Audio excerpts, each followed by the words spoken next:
మత్తయి సువార్త 7వ అధ్యాయము 7 నుండి 12 వచనాలు మనం జాగ్రత్తగా విందాము. మత్తయి సువార్త 7వ అధ్యాయము 7 నుండి 12 వచనాలు. అడుగుడి మీకు ఇయ్యబడును, వెదకుడి మీకు దొరుకును, తట్టుడి మీకు తీయబడును. అడుగు ప్రతివాడును పొందును, వెదకువానికి దొరుకును, తట్టువానికి తీయబడును. కదా, చాలా మంచి వాక్యము. అంటే అన్ని మంచి వాక్యాలే, బైబిల్ ఏది చెడ్డ వాక్యమే లేదు. దేవుని యొక్క మాట ప్రతీదీ మంచిదే. మనం విశ్వసించినప్పుడు ఆ వాక్యము మన జీవితాల్లో నెరవేరటము మనం చూడగలము. అంటే దేవుడి మాట మన జీవితంలో ఎప్పుడు కూడా నెరవేరుతుందని విశ్వాసం మనము కలిగి ఉండాలి అనుకుంటారు. కాబట్టి ఇక్కడ దేవుడు ఏం చెప్తున్నాడంటే, అడుగుడి మీకు ఇవ్వబడును. కదా, దేవుణ్ణి ఈ రోజులు చాలామంది అసలు అడగట్లా కదా, అడగకపోవటం వల్లనే పొందుకోవాల్సిని పొందుకోలేకపోతున్నారు. కాబట్టి సాతాను యొక్క మెయిన్ టార్గెట్ ఏంటంటే, సాతాను యొక్క ముఖ్య ఉద్దేశం ఏంటంటే, మనం అనుకుంటాము మనల్ని శోధించటము సాతాను పన్నాగం అనుకుంటాం కదా. సాతాను ఉన్నందుకు మనల్ని శోధించడానికి కదా. వాడు మనల్ని శోధించి మనల్ని శోధనలో పడేసి ఎలాగైనా మనల్ని బాధపెట్టి దేవునికి మనల్ని దూరం చేయాలి. తర్వాత సాతాను వెంబడి మనం వెళ్ళిపోవాలి. ఇది సాతాను యొక్క మెయిన్ ఉద్దేశం. మరి దానికి వాడు పన్నే పన్నాగాలు ఏంటంటే, మనం అనుకుంటాము మనల్ని ఈ శోధన మాకు పెట్టాడు, ఈ శ్రమ మాకు పెట్టాడు, ఈ బాధ మాకు పెట్టాడు, ఈలాగ మమ్మల్ని ఈ ఊబిలో మమ్మల్ని లాగాడు సాతాను. మరి దేవుడు ఏం చేస్తున్నాడు, మౌనంగా ఉన్నాడు, దేవుడు దీన్ని అనుమతించాడు అని చెప్పి చాలాసార్లు బైబిల్ తెలిసిన వాళ్ళు కూడా, వాక్యం చదువుకునే వాళ్ళు కూడా, దేవుడి మాటలు ఎరిగిన వాళ్ళు కూడా ఇలా దేవుడి మీద నిందలు మోపి దేవుడిని దూషిస్తూ ఉంటారు కదా. సాతాను ఏమనలేక, ఎందుకంటే కొంతమంది సాతాను అంటానికి కూడా భయమే. ఇప్పుడు మనం వాడిని ఏమన్నా అన్నాం అనుకో, వాడు ఇంకా మనల్ని ఏం చేస్తాడు, ఎక్కువ బాధలు పెడతాడేమో అని చెప్పేసి సాతాను మనం ఏమనం. మనం అంతా అనేది ఎవరిని, దేవుడిని అంటాం. దేవుడిని తిడతాము, దేవుడి మీద సనుక్కుంటాడు, అసలు దేవుడు ఉన్నాడా అంటాడు, దేవుడు ఏం చేస్తున్నాడు అంటాము. కానీ మనల్ని అసలుగా హింసింపబెట్టే సాతాను మాత్రము మనమేమనం అని బైబిల్ ఏం చెప్తుందంటే, ప్రభువైన యేసుక్రీస్తు వారి యొక్క ముఖ్య ఉద్దేశం ఏంటంటే, అపవాది క్రియలను లయపరచడానికి ఆయన వచ్చాడు కదా. యేసు ప్రభువు ఎందుకు వచ్చాడంట, అపవాది క్రియలు అంటే వాడు చేసే పనులను లయపరచాలి. అంటే వాడు ఒక పని మొదలు పెట్టాడంటే సాతాను, దాన్ని నాశనం చేయడానికి యేసు ప్రభువు ఉన్నారు మనకి. కాబట్టి యేసు నామములోనే మనము అపవాదిని జయించగలము, యేసు నామములోనే సాతాను మనం ఎదిరించగలము. కాబట్టి సాతాను యొక్క పన్నాగాలు ఎలా ఉంటాయి అంటే, వాడి కుయుక్తులు ఎలా ఉంటాయి అంటే, మనం అనుకునేది ఏంటంటే పలానా శోధన వచ్చింది కాబట్టి ఇది సాతాను మాకు కలిగించాడు అని మనం కొన్నిసార్లు అనుకుంటాం. కానీ అసలు వాడి ప్లాన్ ఏంటి తెలుసా, అసలు వాడి పన్నాగం ఏంటి తెలుసా, మనకు శోధన పెట్టే తర్వాత అసలు వాడి యొక్క ముఖ్య ఉద్దేశం ఏంటంటే, మనం ప్రార్థన చేయకుండా చేయటమే వాడి మెయిన్ టార్గెట్. నీకు అర్థమవుతుందా?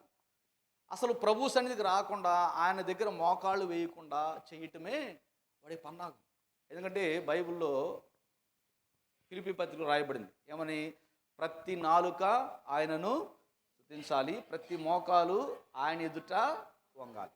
ఇది దేవుని యొక్క ఉద్దేశం, దేవుడి సంకల్పం, దేవుని యొక్క ప్రణాళిక ఇది. ప్రతి ఒక్కరూ యేసు నామం ఎదుట మోకాళ్ళు ఉని ఆయన్ను మహిమపరచాలి, ఆయన్ని దేవుడిని అంగీకరించాలి. నా దేవా నీవే నా రక్షకుడివి, నీవే నా దేవుడు అని మనము యేసు ప్రభు పాదాల దగ్గర మోకరిల్లి ఆయన్ని మనం వేడుకోవాలి, ఆయన మనం స్తుతించాలి, ఆయన అర్థించాలి, ఆయన ప్రార్థించాలి. ఇది దేవుని యొక్క సంకల్పం. అందుకే ఆయన ఈ లోకానికి వచ్చాడు. ఎందుకంటే ఆయన నామమే మనం రక్షించింది కాబట్టి. అందుకనే సిలువ మీద దొంగ ఆయన ప్రభు దగ్గరికి వచ్చాడు. ఆయన మోకలించే అవకాశం లేదు. ఎందుకంటే 2 చేతులు ఏం చేశారు, సిలువుకి కొట్టారు, కాళ్ళకు మేకులు కొట్టారు. ఇంకా ఆయన అక్కడ మోకరించాల్సిన అవసరము, అంటే అనుకున్నా కూడా అతను మోకరించలేని పరిస్థితి. కానీ తన హృదయముతో ప్రభు ఎద్దుకు వచ్చాడు. ప్రభు ఎద్దుకు వచ్చి, తండ్రి నీ రాజ్యంలో కూడా నన్ను, ఆ మాట అన్నాడు. దాని అర్థం ఏంటంటే, యేసు ప్రభు రక్షకుడని ఆయన నమ్మాడు, ఆ దొంగ నమ్మాడు. అంతేకాదు యేసు ప్రభు వారికి ఇది అన్యాయం జరిగింది, ఆయనకు అన్యాయంగా సిలువ వేశారు, ఆయనలో ఏ తప్పు లేదని ఆయన నమ్మాడు. అందుకని ఆయన ఏమంటాడంటే, మనకిది సరైందే కానీ ఈయన ఏ తప్పు చేయలేదు కదా, మరి ఈయనకి అన్యాయంగా శిక్ష వేశారనే ఆ పశ్చాత్తాపంతో ఇంకొక దొంగతో చెప్తూ ఉంటాడు. కాబట్టి సిలువ మీద ఉన్న దొంగ పశ్చాత్తాపడి దేవుణ్ణి అడగాల్సిన విషయాన్ని అడిగేశాడు. కరెక్ట్గా ఏమడిగాడు తెలుసా, తండ్రి నీ రాజ్యంలో నన్ను జ్ఞాపకం చేసు కదా. ఎంత అద్భుతంగా దేవుణ్ణి అడిగేశాడు. వెంటనే యేసు ప్రభు ఇంకొక నిమిషం కూడా ఆలస్యం చేయాల, నువ్వు ఇన్ని దొంగతనాలు చేసావు కదా, నువ్వు ఎంతమంది చంపావు కదా, నువ్వు ఎంత కూనిగోరుడు కదా అంటే చేశాడు. నిజమే, అవన్నీ చేశాడు, అవన్నీ తెలియక చేశాడు. ఏదో మొత్తానికి అపవాది శోధనలో పడిపోయి చేసేసాడు. కానీ చిట్ట చివరి తరుణంలో ఒక్క అవకాశం దేవుడు అతనికి ఇచ్చినప్పుడు అవకాశాన్ని వాడుకుని యేసు ప్రభువుని ఏం అడగాలో అది అడిగాడు. ఒకవేళ అతను అడగకపోతే కదా, ఇంకో దొంగ ఏం చేశాడు, అతను కూడా అడిగాడు. అర్థమవుతుంది కదా, ఇతను కూడా ఏం చేశాడు, అడిగాడు. ఆమె ఏమన్నాడు, నువ్వు నిజంగా దేవుని కుమారుడు అయితే, నువ్వు నిజంగా రక్షకుడు అయితే, నువ్వు నిజంగా యేసుప్రభువు వారు అయితే నువ్వు సిలువు మీద నుండి దిగి వచ్చి నిన్ను రక్షించుకుని మమ్మల్ని కూడా రక్షించుమని అడిగాడు. చూసారు దేవుని పిల్లరా, అంటే మీరు గమనించారా, ఈ దొంగలో పశ్చాత్తాపం లేదు. యేసుప్రభువు వారు రక్షకుడు నమ్మట్లా. నువ్వు దిగితే కానీ అప్పుడు నమ్ముతా నేను కదా, నువ్వు దిగి చూపిద్దాం, నువ్వు రక్షకుడు అయితే వాళ్ళు అంటున్నారు కదా, కింద నిలబడి పరిసర వాళ్ళందరూ అంటున్నారు కదా, నువ్వు దిగిరా అని అంటున్నారు కదా, నువ్వు నిజంగా దిగి వస్తే అప్పుడు నమ్ముతా. కానీ ఇంకొక దొంగలా కాదు, అతను నమ్మేశాడు ఆల్రెడీ. అయ్యా నువ్వే రక్షకుడు, ఇంకంతే, ఇంక నో డౌట్ ఫర్ మీ, ఇంకా నాకు ఎలాంటి అనుమానం లేదు, ఇంకా నాకు ఇంకా ఎలాంటి ప్రశ్నలు లేవు ఈ విషయంలో. నీవే నిజమైన రక్షకుడివి, నీవే నిజమైన దేవుడివి, నీకు ఒక రాజ్యం ఉన్నది, నిత్య రాజ్యం ఉంది, ఆ రాజ్యంలో నన్ను కూడా జ్ఞాపకం చేసుకోమని యేసుప్రభుని ఎంత అద్భుతంగా ఎంత చక్కగా అడగాల్సిన విషయాన్ని అడిగాడో, వెంటనే యేసుప్రభు వారు కూడా అతని యొక్క విశ్వాసాన్ని బట్టి, అతనికి నమ్మకాన్ని బట్టి అతనికి దేవుడు గొప్ప వరాన్ని ఇచ్చాడు. అదే నీవు నాతో కూడా పరదైసులో ఉంటావు కదా.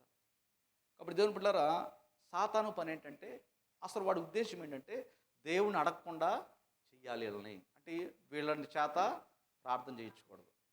అదే పెద్ద శోధన. శోధన అంటే మీరేమనుకుంటారో, అంటే పలానా పాపంలో పడ్డాను కాబట్టి శోధనలో పడ్డాను అని మీరు అనుకుంటున్నారేమో. అసలు శోధనలో పట్టడం ఏంటి తెలుసా, నువ్వు ప్రార్థన చేయకపోతేనే నువ్వు ఎక్కడ పడిపోయావు, నువ్వు శోధన పడిపోయావు, అంతే అయిపోయింది. నువ్వు ఎప్పుడైతే ప్రార్థన మానేస్తావో ఆల్రెడీ నువ్వు శోధనలోనే ఉన్నావు, ఇంకా నువ్వు ఏ పాపం చేయని అవసరం లేదు. ఆల్రెడీ నువ్వు చెయ్యబోతున్నావు, ఇంకంతే, నువ్వు చేసేస్తావు, ఇంకంతే, దానికి ఇక ఫిక్స్ అయిపోయావు, ఇక లేదంటే అందులో ఇక బందీవైపోయావు ఇక దానికి. ఎందుకని, నువ్వు ప్రార్థన అనేది నువ్వు చేయట్లా. అది పెద్ద శోధన. అసలు ప్రార్థన చేయకపోవటమే మనం శోధనలో పడిపోయాం. అందుకని యేసుప్రభువు ఏమన్నారు తెలుసా, మీరు శోధనలో పడకుండానట్లు మెలకుతో ఉండి మీరు ప్రార్థన చేయండి.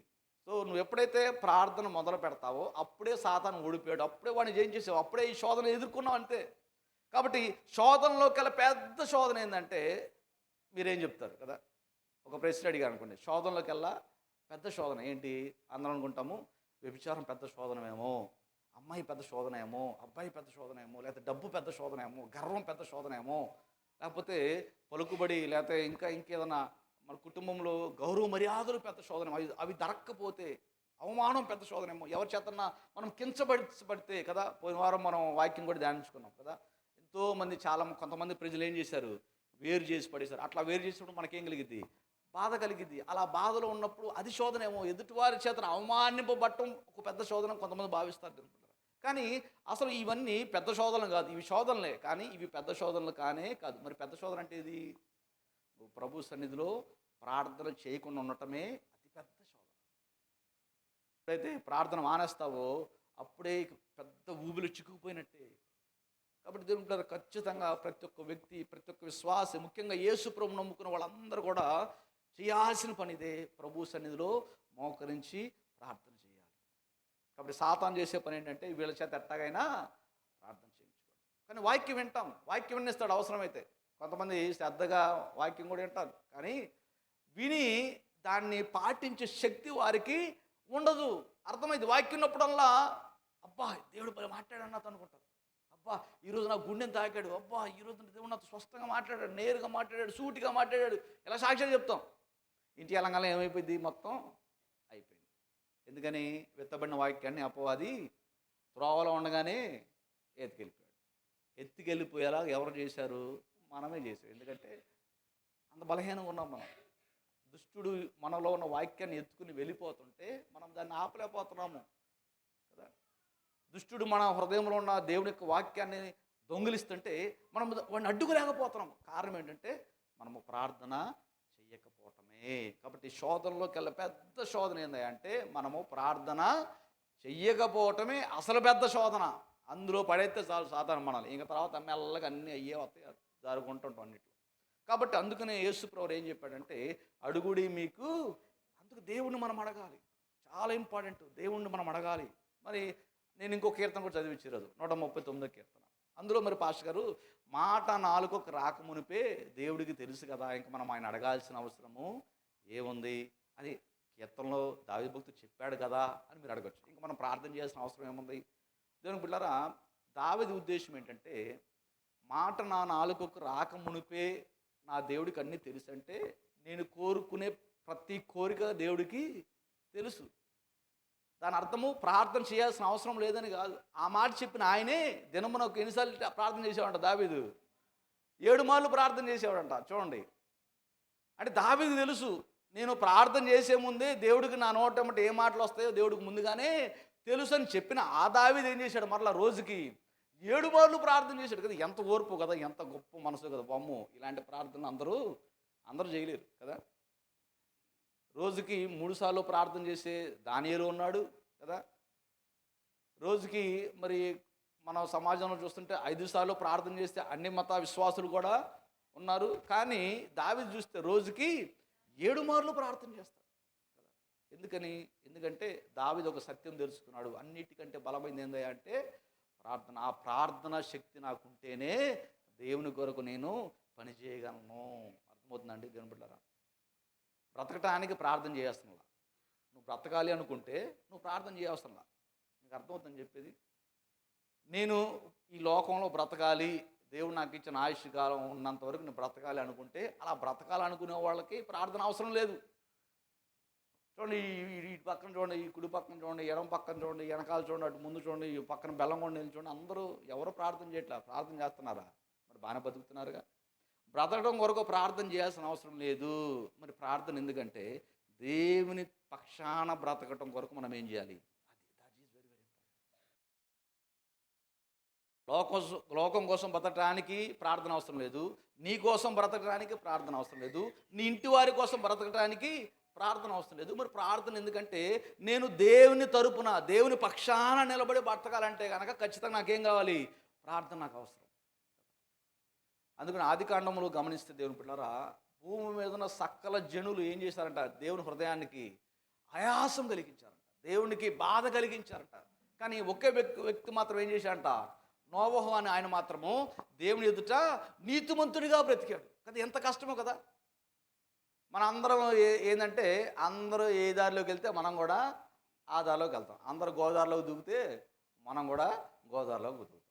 అందరూ ఏ దారి పోతే మనం ఆ దారి, వాళ్ళు అక్కడికి వెళ్తే మనం అక్కడికి వెళ్తాం, వాళ్ళు ఎక్కడికి వెళ్తే ఎందుకు. మనము మన చుట్టూ ఉన్న ప్రజల మాటలకు మనం ఎక్కువగా ప్రభావితమవుతాము. కానీ నోవహు మాత్రము ఎవ్వరి మాటలు లెక్క చేయలేదు, ఎవ్వరికి ప్రభావితుడు కాలేదు, తనొక్కడే ప్రత్యేకంగా బ్రతికాడు. మిగతా వాళ్ళందరూ ఎట్టపోయినా భూమి మీద ఉన్న అందరూ అంటారు చూడదుంటారు. చివరికి తన కుటుంబం గురించి కూడా దేవుడు మంచి సాక్ష్యం చెప్పాల. మీకు అర్థమవుతుందా? నోవహుకు ఒక్కడి గురించి దేవుడు బైబిల్లో సాక్ష్యం చెప్పాడు. ఈవెను తన భార్య కావచ్చు, తన బిడ్డలు కావచ్చు, తన కోడళ్ళు కావచ్చు, వీళ్ళెవ్వరూ కూడా దేవుని ఎదుట యథార్థంగా ఉన్నారని దేవుడి సాక్ష్యం పలకలేదు. కానీ ఒకే ఒక్కడు నోవహు మాత్రము దేవుని కొరకు నీతిగా బ్రతికాడు. ఎలా సాధ్యమైంది ఇది? కొంతమంది చూస్తారు, ఆడు తాగుతున్నాడు అంటూ ఉంటారు. చివరికి వీళ్ళు కూడా ఏం చేస్తారు? వాళ్ళలాగే తాగెత్తుంటారు. ఇదిగో ఆమె వ్యభిచారం చేస్తుంది అంటారు. చివరికి వీళ్ళు కూడా ఆమెతో కలిసి వ్యభిచారం చేసేస్తారు కదా. ఇదిగో వాడు అట్లా దొంగలించుకున్నాడు, వాడు దోచుకున్నాడు అంటారు. ఈ చివరికి చెప్పి వీళ్ళు కూడా వాళ్ళ దగ్గర దోచు చేసుకుంటారు. ఇంకా అంతే, మనుషులు అంతే, ఎవరైనా అంతే, అందరూ అలాగే ఉంటారు. కానీ దేవుడి పక్షాన బ్రతకాలి అంటే వీళ్ళలా నేను బ్రతకూడదు, వీళ్ళలా నేను జీవించకూడదు, నేను బ్రతకడం కొరకు పుట్టలేదు, నేను దేవుని కొరకు బ్రతకడం కొరకు పుట్టానని సత్యాన్ని ఎవరైతే తెలుసుకుంటారో వారికి అర్థమైతే నాకు ప్రార్థన చాలా అవసరమని వారికి అర్థమైంది. అందుకనే యేసుప్రభువు వారు సేవ చేయటానికి ముందు ఆయన దేవుడి ఆత్మ చేత ప్రేరేపింపబడ్డాడంట. బైబిల్లో ఎంత స్పష్టంగా ఉంటుందంటే, ఆ మాట నేను చదివి మీకు వినిపిస్తుంది వినిపిల్లారా. బైబిల్ ఎంత స్పష్టంగా ఉంటుందంటే, మత్తయి సువార్త 4వ అధ్యాయము 1వ వచనం చదువుతున్నాను, మీరు జాగ్రత్తగా వినండి. నేను చదువుతున్నాను, మీరు జాగ్రత్తగా వినండి. అప్పుడు యేసు అపవాది చేత శోభింపబడ్డకు ఆత్మ వలన అరణ్యమునకు కొనిపోబడెను. 40 దినములు 40 రాత్రులు ఉపవాసముడిన పిమ్మట ఆయన ఆకలి కొనగా. మీకు అర్థమవుతుంది కదా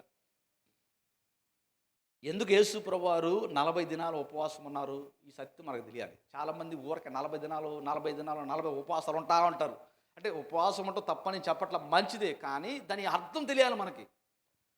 నువ్వు 40 రోజులు ఉపవాసం ఉంటున్నావంటే అసలు ముందు బైబిల్లోకి వెళ్ళాలి మనం. అసలు బైబిల్లో ఎందుకు ఈ 40 దినాల ఉపవాసం మొదలైంది? యేసు ప్రభువారు ఎందుకు ఈ 40 దినాల ఉపవాసం చేశాడు? ఆయన చేయటం వల్ల నేనేం నేర్చుకోవాలి? నేనెందుకు 40 రోజులు ఉపవాసం చేయాలనే విషయం మనం తెలుసుకోవాలి అనుకుంటున్నారా? యేసు ప్రభువారు 40 దినాల ఉపవాసం చేసింది ఆయన బ్రతకడం కోసం కాదు. అర్థమవుతుంది కదా? లేకపోతే ఆయన కొన్ని కోరికలు ఉన్నాయి, ఆ కోరికలు తీర్చుకోవడానికి 40 రోజులు ఉపవాసం ఉండలేదు యేసు ప్రభువారు. లేకపోతే నా ఇంట్లో వాళ్ళు నన్ను పట్టించుకోవట్లేదు, నాకు గౌరవం ఇవ్వాలి, ఘనతనివ్వాలి అని యేసు ప్రభువారు 40 రోజులు అందుకోసం ఉపవాసం చేయలేదు. అలాగే యేసు ప్రభువారు వడ్రంగ పని చేసేవాడు, చెక్క పని చేసేవాడు. కాబట్టి ఈ చెక్క పని గొప్ప లాభాలు తేవాలి, గొప్ప డబ్బుని సంపాదించాలి, దీనివల్ల అందుకొరకు నేను ఉపవాసం ఉండాలని యేసు ప్రభువారు తన కోసము లేకపోతే ఈ లోకంలో బ్రతకడం కోసం ఉపవాసం చేయలేదు. గుర్తుపెట్టుకోండి. మరి దేనికి ఉపవాసం చేశాడు యేసు ప్రభువారు? ఎందుకంటే యేసు ప్రభువారు బాప్తిజం తీసుకున్న తర్వాత ఆయన పరిచర్య మొదలు పెట్టడానికి నిర్ణయించుకున్నాడు. కాబట్టి పరిచర్య చేయాలంటే అంటే చీకటిలో ఉన్న ప్రజలకు ఏం చూపించాలి? వెలుగు చూపించాలి. ఆయన వెలుగు కదా. మరి అలాంటి అంధత్వంలో, గుడ్డితనంలో, ఆ మూఢ నమ్మకాలతో మునిగిపోయిన వాళ్ళు, అన్య విశ్వాసాలతో మునిగిపోయిన వాళ్ళు, లేకపోతే విగ్రహారాధనలో పడిపోయిన వాళ్ళు, అబద్ధమైన దాన్ని పూజిస్తూ అందులో నిమగ్నమైపోయిన వాళ్ళు, వారందరికీ సత్యాన్ని చెప్పాలంటే అది దేవుడి పరిచర్య. కాబట్టి ఆ దేవుడి కొరకు యేసు ప్రభువారు బ్రతకాలి అంటే, ఆ దేవుడు అప్పగించిన పని యేసు ప్రభువారు చేయాలంటే ఆయనకి ఏం అవసరమైంది? ప్రార్థన అవసరమైంది. కాబట్టి యేసు ప్రభువారు ఆయన బ్రతకటం కొరకు ఉపవాసం ఉండలేదు, ఆయన దేవుడి పని చేయటానికి ఆయన ఉపవాసం ఉన్నాడు. దేవుని కొరకు బ్రతకటానికి ఆయన ఉపవాసం ఉన్నాడు. దేవుడు అప్పగించిన పనిని ముగించటానికి యేసు ప్రభువారు ఉపవాసం ఉన్నాడు. కాబట్టి చిట్ట చివరగా శిలువలో ఆయన పలికిన మాట ఏంటి తెలుసా? సమాప్తమైనది. తండ్రి, ఇదిగో నా ఆత్మను నీకు అప్పగించుకుంటాను. ఆ సమాప్తం చేయటానికి అంటే ఈ లోకంలో చూడండి, యేసు ప్రభువారు ఎందుకు ఉపవాసం ఉన్నాడంట? ఆయన దేవుని చిత్తాన్ని జరిగించడం కొరకు ఆయన ఉపవాసం ఉన్నాడు. మీకు అర్థమవుతుందా? ఇప్పుడు మనకి ఎందుకు ఉండాలో ఉపవాసం అర్థమవుతుందా? మనం ఉపవాసం ఉండాల్సింది మన ఇంట్లో అవసరాల కొరకు, మన ఇంట్లో కోరికల కొరకు, మన కష్టాల కొరకు, మన బాధల కొరకు ఉపవాసం ఉండాల్సిన అవసరము లేనే లేదు. దేవుని పిల్లలు, దేవుడు ఎప్పుడు ఎక్కడ చెప్పలా. మీకు ఆకలి అయితే ఉపవాసం ఉన్న దేవుడు ఎక్కడ చెప్పలా. మీకు ఆకలి అయితే మీకు అన్నం పెట్టమని అడగండి దేవుడు అన్నాడు. దేవుడు అర్థమవుతుంది కదా? మీకు ఏమి కావాలో అవన్నీ మీ దేవుడికి తెలియను కనుక మొదట మీరు దేవుని రాజ్యమును నీతిని వెతకండి. కాబట్టి ఈ రోజులు చాలామంది ఉపవాసాలు ఉంటారు, చాలామంది ప్రార్థన చేస్తారు. దేనికోసం తెలుసా? తమ స్వార్థ అవసరాల కొరకే ఉపవాసాలు ఉంటారు. అది వ్యర్థము. నువ్వు బ్రతకటం కొరకు ఉపవాసం చేయాల్సిన అవసరం లేదు, నువ్వు బ్రతకడం కొరకు ప్రార్థన చేయాల్సిన అవసరం లేదు. దేవుడు నేను బతికిస్తానే ఉంటాడు. అందుకు బైబిల్ ఏం తెలుసా? ఆయన మంచి వాళ్ళ మీద, చెడ్డవాళ్ళ మీద కూడా తన వెలుగుని ప్రకాశింపజేస్తున్నాడు. అందరికీ వర్షం ఇస్తున్నాడు, అందరికీ అన్నం పెడుతున్నాడు. కాబట్టి దేవుడు పక్షపాతి కాదు. దేవుడు మనలాగా ఆలోచించడు, నీలాగా ఆయన ఆలోచించడు, నాలాగా ఆయన ఆలోచించడు. అందుకే బైబిల్ ఏముందంటే మీ తలంపులు వేరు, మా తలంపులు. మరి మనం ఎందుకు ప్రార్థన చేయాలంటే, ఇంతకాలము లోకంలో నువ్వు బ్రతికావు కాబట్టి అప్పుడు నీకు ప్రార్థన అవసరం లేదు. ఇక నుండి నువ్వు నిర్ణయించుకున్నావు కాబట్టి, నేను ప్రభువుతో బ్రతకాలని అనుకున్నావు కాబట్టి, నేను యేసయ్యతో నడవాలని అనుకున్నావు కాబట్టి, నా బ్రతుకును మార్చుకుని నా జీవితాన్ని సరి చేసుకుని ఇక నుండి యేసు మార్గంలో నడుద్దామని తీర్మానించుకుని ఆయన నమ్మి నువ్వు బాప్తిజం తీసుకున్నావు కాబట్టి ఇప్పుడు ఖచ్చితంగా నీకేం కావాలి? ప్రార్థన సహాయం కావాలి. లేకపోతే నువ్వు ఆయనతో నడవలేవు, ఆయనతో నిలబడలేవు, నువ్వు పడిపోతావు అంతే. అందుకని బైబిల్లో ఒక ఉపమానాన్ని చూసి మనం ఒక సత్యాన్ని తెలుసుకోవాలి. ఏంటంటే యేసు ప్రభువారు నది మీద నడుచుకుంటూ వస్తాడు. యేసు ప్రభువారు అర్థమవుతుందమ్మా అందరికీ? యేసు ప్రభు నది మీద నడుచుకుంటూ వస్తుంటే పేతురు చూసి ముందు వాళ్ళు ఏమనుకుంటారు? అమ్మో ఇది దయ్యమేమో అనుకుంటారు. తర్వాత ఆయన దగ్గరికి రాగానే ఇదిగో మీరు ఎవరు భయపడకండి నేనే అనగానే అప్పుడు పేతురు ఒక మాట అంటాడు. ఏమంటాడు? అయ్యా నిజంగా నువ్వైతే నేను కూడా ఏం చేయాలి? నీళ్ళల్లో నడిచాడు. అద్భుతం కదా! ఒక వ్యక్తి నీళ్ళ మీద నడవడం అసాధ్యం, అద్భుతం అది. కానీ ఏమైపోయాడు మధ్యలో? మునిగిపోయాడు. అంటే ప్రభువుని చూస్తున్నప్పుడేమో అంటే స్పష్టంగా అతను నీటిని చూచి అని ఏమైపోయాడు? అతను మునిగిపోవటం మొదలుపెట్టాడు. సో మనం కూడా అంతే. మనం యేసయ్యని నమ్ముకుంటాము, నా జీవితం ఇది, నా పాప బ్రతుకు ఇది అని అనుకుంటాము, తీర్మానించుకుంటాము, ప్రార్థన చేసుకుంటాము, ఆయన నమ్ముతాము, బాప్తిజం తీసుకుంటాము, యేసు నా రక్షకుడని చాటుతాము, అంత బాగానే ఉంటుంది. కానీ మధ్యలో ఏమైపోతాము? మధ్యలో పడిపోతాం. ఎందుకు పడిపోతున్నాం అంటే మనం ప్రభు వైపు చూడట్లేదు, మనుషుల వైపు చూస్తున్నాం. మనుషులు మాటలు వింటున్నాము, దేవుడు మాటలు వినట్లేదు. మనుషులు వాళ్ళు చేసే క్రియలు చూస్తున్నాము, వాళ్ళు చేసే బాగానంది అర్చయితే మాకు బాగుంటుందేమో. ఇలా ఎప్పుడైతే మనం లోకాన్ని చుట్టం మొదలు పెడతామో నువ్వు ఎప్పుడు దేవునితో నడవలేవు, నువ్వు పడిపోతావు. ఇక అంతే, అదే పెద్ద శోధన. అందుకనే దేవుడితో నడవాలి అని నువ్వు అనుకుంటే కనుక నువ్వేం చేయాలి? ఖచ్చితంగా నువ్వు ప్రార్థన చేయాల్సిందే. సో ఈ ప్రార్థన అనేది, అందుకే దేవుడు ఎప్పుడు బలవంత పెట్టలా. ఈ ప్రార్థన అనేది కొంతమంది దైవ సేవకులు ఏం చెప్తారంటే, ప్రార్థన అనేది ఒక డ్యూటీ అంటారు, లేకపోతే ప్రార్థన అనేది ఒక బాధ్యత అంటారు. ప్రార్థన మనలో ఒక నిత్యం అవసరమైనటువంటి ఒక క్రియ అంటారు. అన్నిటికంటే ముఖ్యమైనది ఏంటంటే తెలుసా? ప్రార్థన దేవుడితో నడవటానికి సహాయపడుతుంది. నువ్వు ప్రభుత్వం నడవాలనుకుంటే ప్రార్థన చేయి. నాకు అవసరం లేదు, ఏం లేదు గడ్డి గుడ్డి ప్రభుత్వం నడిచాను, నువ్వు ప్రార్థన చేయమా, నీ ఇష్టం నుంచి పొడుకో, తిరుగు తందనాడు, నీ ఇష్టం నుంచి చేసుకోపో. అందుకే దేవుడు నిన్నే చంపాడు. నీ టైం వచ్చినప్పుడు దేవుడు నిన్ను పిలుచుకుంటాడు. అందుకే దావీదు భక్తుడు ఏమంటాడు తెలుసా? నా మరణ దినములు నాకు తెలియపరచుము. నా దినముల గురించి దేవుడు తన గ్రంథములు ముందుగానే రాసి పెట్టుకున్నాడు. కాబట్టి నేను ఎప్పుడు చనిపోవాలనేది దేవుడికి ముందే తెలుసు. నువ్వు ఎప్పుడు చనిపోతామని దేవుడికి ముందే తెలుసు. అప్పటిదాకా నువ్వు ఎన్ని ఘనకారాలు చేసినా దేవుడు పట్టించుకోడు. ఇక నీ ఇష్టం, నీ కర్మ, నీ ఇష్టం పో. అందుకనే ప్రసంగం ఏమంటాడు తెలుసా? నీ ఇష్టం, నువ్వు తింటావో తిరుగుతావో, నీకు నచ్చింది ఏం చేసుకుంటావో చేసుకో, కానీ తీర్పు ఉంది, జాగ్రత్త. తీర్పులో నువ్వు నిలబడాలి. దేవుని ఎదుట, నేను పుట్టించిన దేవుడి ఎదుట నువ్వు నిలబడాలి. నీకు ఎవరైనా పని ఇచ్చారనుకో కదా, మనకు పని ఇచ్చారనుకోండి, పని అంతా చేస్తాం. వారమైన తర్వాత ఎవరి దగ్గరికి నిలబడతాం? పని ఇచ్చిన ఆ మేస్త్రి దగ్గరికి వెళ్ళి నిలబడతాం. ఎందుకని? ఏం తీసుకోవడానికి? జీతం తీసుకోవడానికి. కానీ పని ఇచ్చాడుగా, పని చేసుకుని వెళ్ళిపో, జీతం తీసుకోకుండా ఏమైంది? పని చేసావు కదా, పని కావాలని అడిగావు, పని ఇచ్చాడు యజమాని, పని చేసావు, ఇంకెళ్ళిపో. ఇంకా ఆయన ముందు ఎందుకు నిలబడటం? ఖచ్చితంగా నీకేం కావాలి? జీతానికి వెళ్ళి నువ్వు నిలబడాలి. అలాగే దేవుడు ఈ జన్మ నీకు ఇచ్చాడు, ఈ బ్రతుకు నీకు ఇచ్చాడు. నువ్వు దేవుని కొరకు బ్రతుకుతావో లేదో నీ ఇష్టం, కానీ ఒకరోజు నీకు సృష్టినిచ్చాడు కాబట్టి, నిన్ను పుట్టించాడు కాబట్టి నువ్వు మళ్ళీ ఎవరి దగ్గరికి వెళ్ళి నిలబడాలి? ఒకరోజు దేవుడి దగ్గరికి వెళ్ళి నిలబడాలి, యేసు ప్రభువు దగ్గరికి వెళ్ళి నిలబడాలి. తీర్పు తీర్చువాడు ఆయనే. అందుకు బైబిల్ ఉంటుంది, తండ్రి తీర్పు తీర్చాడు కానీ ప్రభు అయిన కుమారుడే ఈ లోకానికి తీర్పు తీర్చును. కాబట్టి సమస్త మానవాళి యేసు ప్రభువారి ఎదుట తీర్పు కొరకు నిలబడాలి. అప్పుడు నిలబడినప్పుడు ఇంకా తీర్పులు జడ్జిమెంట్ ఎట్ట గందరగోళాలు ఏమి ఉండవు. మనకి ఇప్పుడు చూస్తున్నాం కోర్టులో, ఇప్పుడు ఈ మధ్య కోర్టులో ఏం చేస్తున్నారు? కెమెరాలు పెడుతున్నారు. అంటే కోర్టులో జరిగే వాదన అంతా ఏం చేయొచ్చు, మనుషులు చూడొచ్చు. ఇక దేవుడి దగ్గర అంత వాదన సాగదీయటం ఉండదు. దేవుడి దగ్గరికి వెళ్ళంగానే బైబిల్ ఏముంది తెలుసా? 2 గుంపులు చేస్తాడు అంతే దేవుడు. కుడివైపున ఒక గుంపు, ఎడమవైపున ఒక గుంపు. అంటే దాని అర్థం ఏంటి తెలుసా? ఇక దేవుడు నీ మాట వినటానికి రెడీగా లేడు. ఇంక అక్కడ నీ మాట అనేది ఇక్కడే, ఈ భూమి మీద ఉన్నంత వరకే దేవుడు నీ మాట వింటాడు. గుర్తుపెట్టుకో. నీకు అర్థమవుతుందా? ఒక్కసారి నువ్వు చనిపోయావంటే ఇక దేవుడు నీ మాట వినడో. ఇక నువ్వు ఆయన మాట వినాల్సిందే, ఆయన చెప్పింది తల ఉంచుకోవాల్సిందే. ఇంకా ఆయన చెప్పినట్టు లెఫ్ట్ రైట్ అంటే లెఫ్ట్ రైట్ అంతే. ఇక no more asking question to God. అందుకనే ఆ సువార్తలు ఏమైనా ఉంటుందంటే 2 గుంపులు చేయబడ్డారంట. ఒక గుంపుని ఏమన్నాడు తెలుసా? మీరందరూ నా నిత్య జీవం కొరకు ఎంపిక చేయబడినవారు. వీళ్ళు ఏమంటాడు తెలుసా?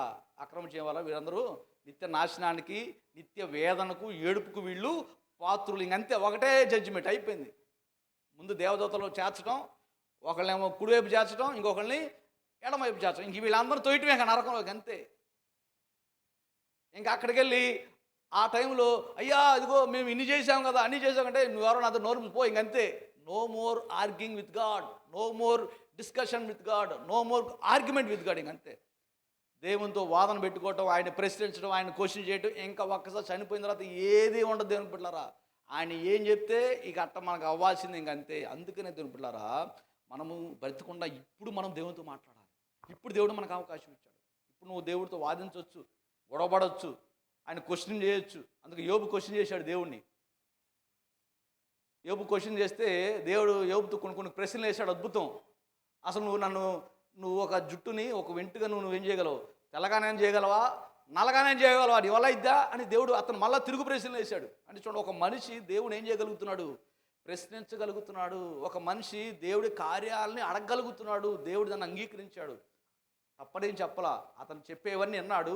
తిరిగి ఇతను ప్రశ్నలు వేసినప్పుడు అతని దగ్గర సమాధానము లేక అప్పుడు అతనికి అర్థమైంది. నేనంత అజ్ఞానిని, నేనంత అవివేకిని, దేవుడిని ప్రశ్నించానే అప్పుడు తెలుసుకోండి. అయినా కూడా దేవుడు అతను అంగీకరించాడు. కాబట్టి ఈ లోకంలో ఉన్నంత వరకు నువ్వు దేవుడితో ఏమైనా మాట్లాడే హక్కు దేవుడు నీకు ఇచ్చాడు, దేవునికి బట్టి. అందుకు నువ్వు ఆయనతో మాట్లాడాలి. ఇక్కడ కనుక నువ్వు మాట్లాడకపోతే నువ్వు చనిపోయిన తర్వాత తీర్పులో నిలబడినప్పుడు నీవు మాట్లాడే ఏ ఒక్క అవకాశం కూడా దేవుడు నీకు ఇంకేవడం. అందుకని బైబిల్ దేవుడు ఏం చెప్తున్నాడు కదా, అడుగుడి మీకు ఇప్పుడే మనం అడిగేయాలి. మనం చచ్చాక అడగటానికి ఇంకా అవకాశం లేదు. ఇప్పుడే మనం అడగాలి. ఏం అడగాలి? అది ఇంపార్టెంట్. అడుగుడి మీకు ఇవ్వబడును. కానీ కొంతమంది ఏమడుగుతారు తెలుసా? ఒక మాట ఉంది అనుకుంటారు. యాకోబు పత్రికలో ఒక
యాకోబు పత్రిక 4వ అధ్యాయము 3వ వచనం ఒకసారి చదవండి ఎవరన్నా.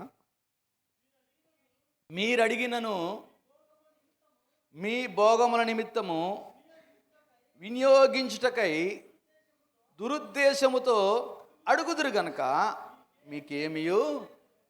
అర్థమవుతుంది కదా. సో దేవుడి దగ్గరికి వెళ్ళినప్పుడు ఎలా అడగకూడదంట?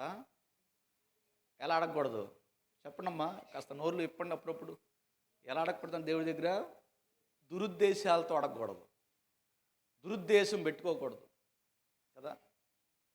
నాకు తెలీదు మీ మనసులో ఏ దురుద్దేశం ఉందో కదా.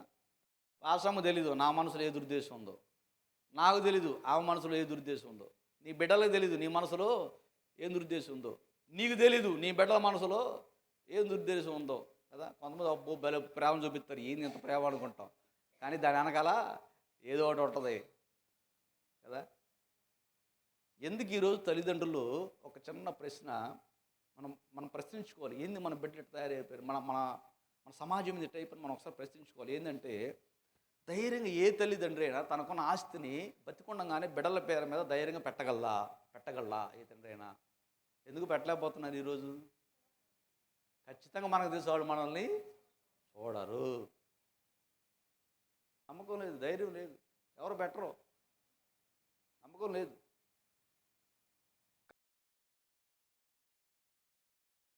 కాబట్టి పిల్లలు ఏం చేస్తారు అంటే వాళ్ళు చూస్తున్నారంటే దేంతో చూస్తున్నారు, ఏ మనసుతో చూస్తున్నారని అర్థం. ఇంకా దురుద్దేశం ఉందా లేదు ఇక్కడ? అమ్మో నేను చూడకపోతే నాకు స్థలం ఎవరో, నాకు డబ్బులు ఎవరో, నాకు ఆస్తులు ఎవరో. చాలామంది 99 మంది పిల్లలు అలాగే తయారయ్యారు. తల్లిదండ్రులుగా అలాగే నమ్ముతున్నారు ఈ రోజుల్లో దురుద్దేశంతోనే అని. మరి ఏ దురుద్దేశం లేకపోతే ఆస్తి ఇవ్వకపోయినా బిడ్డలు ఏం చేయాలి? చూడాలి అది కదా. తల్లిదండ్రులకి బిడ్డలు ఏం ఆస్తి ఇచ్చారని చిన్నప్పుడు వాళ్ళకి స్నానం చేయించి వాళ్ళు ముడ్డి కడిగారు కదా కదా. ఎంత ఒంట్లోనే కూర్చుంటారు, ఒంటి మీద ఒళ్ళోనే కూర్చుంటారు, ఒంట్లోనే కక్కుతారు, ఒళ్ళోనే విరోచనాలు అవుతూ ఉంటాయి. అయినా అమ్మా నాన్న ఏం చేస్తారు? ఎంతో ప్రేమించి వాళ్ళకి స్నానం చేసి వాళ్ళకున్న మురికి అంతా తీసేసి వాళ్ళు మంచిగా తయారు చేస్తారు కదా. ఏ స్వార్థం లేకుండా వాళ్ళు పెంచుతున్నారు కదా. కొంతమందికి స్వార్థం ఉంటుంది, వీడు పెద్దోడైతే వ్యాపారం చేస్తాడు, మంచి సంపాదిస్తాడు. అందుకని ఈ రోజులు చాలామంది కొడుకే కావాలి, ఇదే దురుద్దేశం. ఏం కావాలి? కొడుకే కావాలి. కొడుకు పుట్టకపోతే ఇంకా అమ్మాయికి ఉంటుంది టార్చర్, చూడు మామూలుగా ఉంటుంది, నరకం చూపిస్తాడు ఇక భర్తలు. అత్త చూపిస్తుంది టార్చరు, ఇంట్లో వాళ్ళు చూపిస్తారు టార్చరు. చులకనగా అబ్బో అమ్మాయి పుట్టిందంట ఆమెకి. వీళ్ళకి కొడుకు పుట్టి వాళ్ళకి కూతురు పుడితే వీళ్ళ రుబాబు ఉంటుంది, వీళ్ళ స్టైల్ ఉంటుంది చూడు, వీళ్ళు చేసే యాశాలు ఉంటాయి చూడు. అబ్బో దేవుడు మా పక్షాన ఉన్నాడంటే ప్రవర్తిస్తారు వీళ్ళు. అంటే కొడుకునిస్తే నీకు దేవుడు నీ పక్షాన ఉన్నట్ట, కూతురునిస్తే వాళ్ళ పక్షాన దేవుడు లేనట్ట, ఇలా ఆలోచిస్తూ ఉంటారు. ఎందుకు కొడుకు ఇక్కడ పెద్ద దురుద్దేశం. కట్నం వస్తుంది, తిరిగి పెట్టాల్సింది లేదు, ఎవరైనా ఆడిని ఆడ తిరిగినా అవసరం లేదు, కూతురు 24 కాపాడుకో, అదొక పెద్ద పని మాకు. ఎంత దురుద్దేశంతో దేవుని అడుగుతున్నాం మనం. అయిపోయారు జనాలు, ఎట్లా తయారైపోయారు. ఏ కూతురు అయితే ఏమైంది దేవుని బిడ్డారా? కూతురు అయితే వంశావళి ఉండదా? కూతురేగా ఈరోజు వంశావళి లేని ఒక 4 స్త్రీలు బైబిల్లో వంశావళిలోకి ఎక్కింపబడ్డారు బైబిల్లో. దేవుని స్తోత్రం, హల్లెలూయా. ఎంత అద్భుతం కదా, ఎంత అద్భుతం కదా. రూతుకి ఏ వంశం ఉందండి బైబిల్లో? ఆమె పేరు ఎందుకు రాయబడింది? వంశావళి మనం పెట్టుకుందండి, ఈ లోకం కొరకు పెట్టుకుంది అంతే. వంశము గెంశం ఇవన్నీ తొక్క తోటకలు ఎన్ని మన కోసం ఎన్ని, కానీ దేవుని ఎదుట మన పేరు ఆయన జీవగ్రంథంలో రాయబడకపోతే ఎంత వంశం ఉన్నా ఎంత వేస్ట్ ఈ లోకంలో. నీకు 10 మంది కొడుకున్నా వేస్ట్ ఈ లోకంలో. అందుకనే ఈరోజు మనుషులందరూ ఎలా అడుగుతున్నారు దేవుణ్ణి? దురుద్దేశంతో అడుగుతున్నారు. అన్ని దురుద్దేశమే. ఏమి అడిగినా మోకాళ్ళు ఎత్తే చాలు దొంగ భక్తి, దొంగ నాటకం. దేవుడిని మోసం చేస్తాం మనం ఎట్టక మనుషులు మోసం చేస్తూ ఉంటాము. కానీ మనం అనుకుంటాము దేవుడికి కూడా మనం మోసం చేయొచ్చని. మనకు తెలియకుండానే మోసపూర్తి ప్రార్థన దేవుడి దగ్గర చేస్తూ ఉంటాం. అందుకే బైబిల్లో దేవుడు ఏమంటాడంటే, దేవుని ఎదుగు వచ్చినప్పుడు నువ్వు అసలు మొక్కుకో మాకు అంటాడు. నేను ఎవరు మొక్కుకోమన్నారా దేవుడి దగ్గర? నేను అది ఎత్తా ప్రభా, నేను నీకు ఇది ఎత్తా, అది చేస్తా, ఇది చేస్తా. అసలు ఎవరు అడమన్నారు? అసలు నువ్వేం అడగొద్దు పో అంటే మాత్రం ఏం చెయ్యి నువ్వు అంతే అన్నావు కదా దేవుడి దగ్గర. లేదు నీ వల్ల కాలేదా? అసలు అనమాకు అంటే. చూడండి, ఆ యొక్క ప్రసంగ ఉద్దేశం ఏంటంటే, నువ్వు ఇచ్చినా ఇవ్వకపోయినా ఆయన నీ తండ్రి కనుక నువ్వేమడిగినా ఆయన నీకు ఇస్తాడు. అది ఆయన గొప్పతనం, అది ఆయన తండ్రి. అందుకనే యేసు ప్రభువారు ఎంత చక్కగా ఇంకా వర్ణిస్తున్నాడంటే, ఆయన ఇంకా 8వ వచనం మీరు గమనిస్తే ఎంత చక్కగా ఉందో నేను చదువుతాను జాగ్రత్తగా. 9వ వచనం నుండి 7వ అధ్యాయము 9వ వచనము. మీలో ఏ మనుషుడైనను తన కుమారుడు తన్ను రొట్టెను అడిగిన ఎడల వానికి రాతినిచ్చిన, చేపను అడిగిన ఎడల పామునిచ్చిన. కదా, ఒక ప్రశ్న వేస్తున్నాడు దేవుడు మనందరినీ. మిమ్మల్ని కూడా ఇప్పుడు ప్రశ్న వేస్తున్నాడు దేవుడు. మీకు పిల్లలు ఉన్నారు, కొంతమంది ఆడపిల్లలు ఉన్నారు, కొంతమందికి అబ్బాయిలు ఉన్నారు. ఎవరైతే మొత్తం మీ బిడ్డలు కదా. మీ పిల్లలు వచ్చి అమ్మ అమ్మ నాన్న నాకు ఐస్ క్రీమ్ కావాలి అంటే ఆ బిడ్డ చేతులు మట్టి పెట్టి ఇదే నీ ఐస్ క్రీమ్ అని నేను చెప్తాను. నువ్వెంత చెడ్డదానివైనా సరే, నువ్వెంత చెడ్డోడివైనా సరే కదా, నువ్వెంత చెడ్డోడివైనా, నువ్వెంత దౌర్భాగ్యుడివైనా, నువ్వెంత దొంగవైనా, నువ్వెంత పాపాత్ముడివైనా సరే, నీ బిడ్డ నీ దగ్గరికి వచ్చి అమ్మా నాన్న నాకు ఐస్ క్రీమ్ కావాలి ఇప్పి అంటే డబ్బు లేకపోతే సర్ది చెప్తావు, కానీ డబ్బులు ఉన్నప్పుడు ఖచ్చితంగా ఐస్ క్రీమ్ కొనిపిస్తావా కొనిపివా? అంతేగా అట్ట కాకుండా ఏది గాడిద గుడ్డి నీకు ఇచ్చేది ఐస్ క్రీమ్, ఈ మట్టి తిని చావు అని మట్టి చేతులు పెడతావా కదా, లేదా రాయి చేతులు పెడతావా? ఇదే దీని బతుకు అంటావా? అదే అడుగుతున్నాడు దేవుడు ఇక్కడ. నీ బిడ్డ నిన్ను చేపను అడిగితే వాళ్ళకి పావునిస్తావా? తర్వాత ఏమన్నాడు చూడండి, ఇక్కడ రొట్టెని అడిగితే వాడికి రాయినిస్తావా? ఇవ్వవు కదా. చూడండి తర్వాత ఏముంది చూడండి. మీరు చెడ్డవారై ఉండి మీ పిల్లలకు మంచి ఈవులను ఇయ్యనెరిగి ఉండగా. ఏమన్నాడు దేవుడు? మీరు ఎంత పాపములో బ్రతుకుతున్న మీరే మీ బిడ్డలకి ఎంత మంచి చేయాలనుకుంటున్నారే, మరి నేను నీతిమంతుని ఇక్కడ దేవుడు అనే మాట.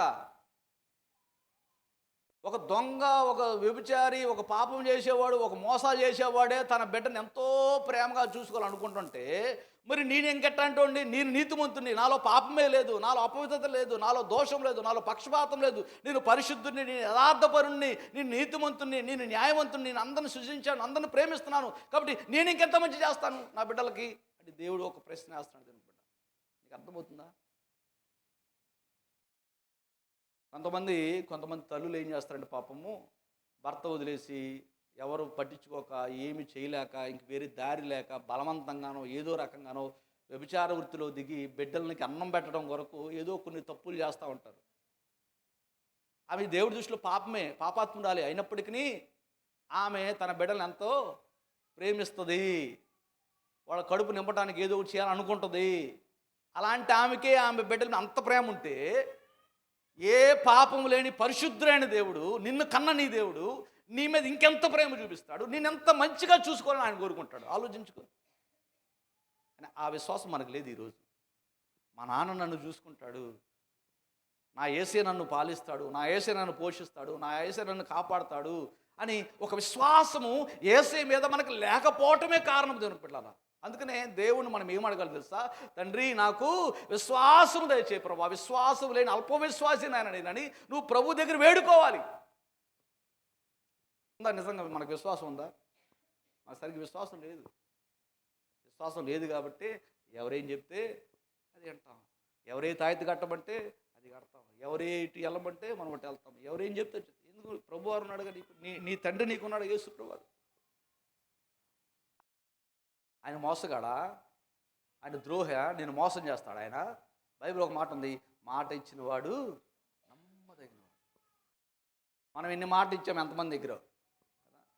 ప్రేమకులు ఇచ్చుకుంటారు, ప్రాణం పోయినా నిన్నే పెళ్లి చేసుకుంటా అంటారు. పూసుకునే సంవత్సరం తిరగకముందు ఇంకోళ్ళు పెళ్లి చేసుకుని అడిగి కూర్చుంటారు.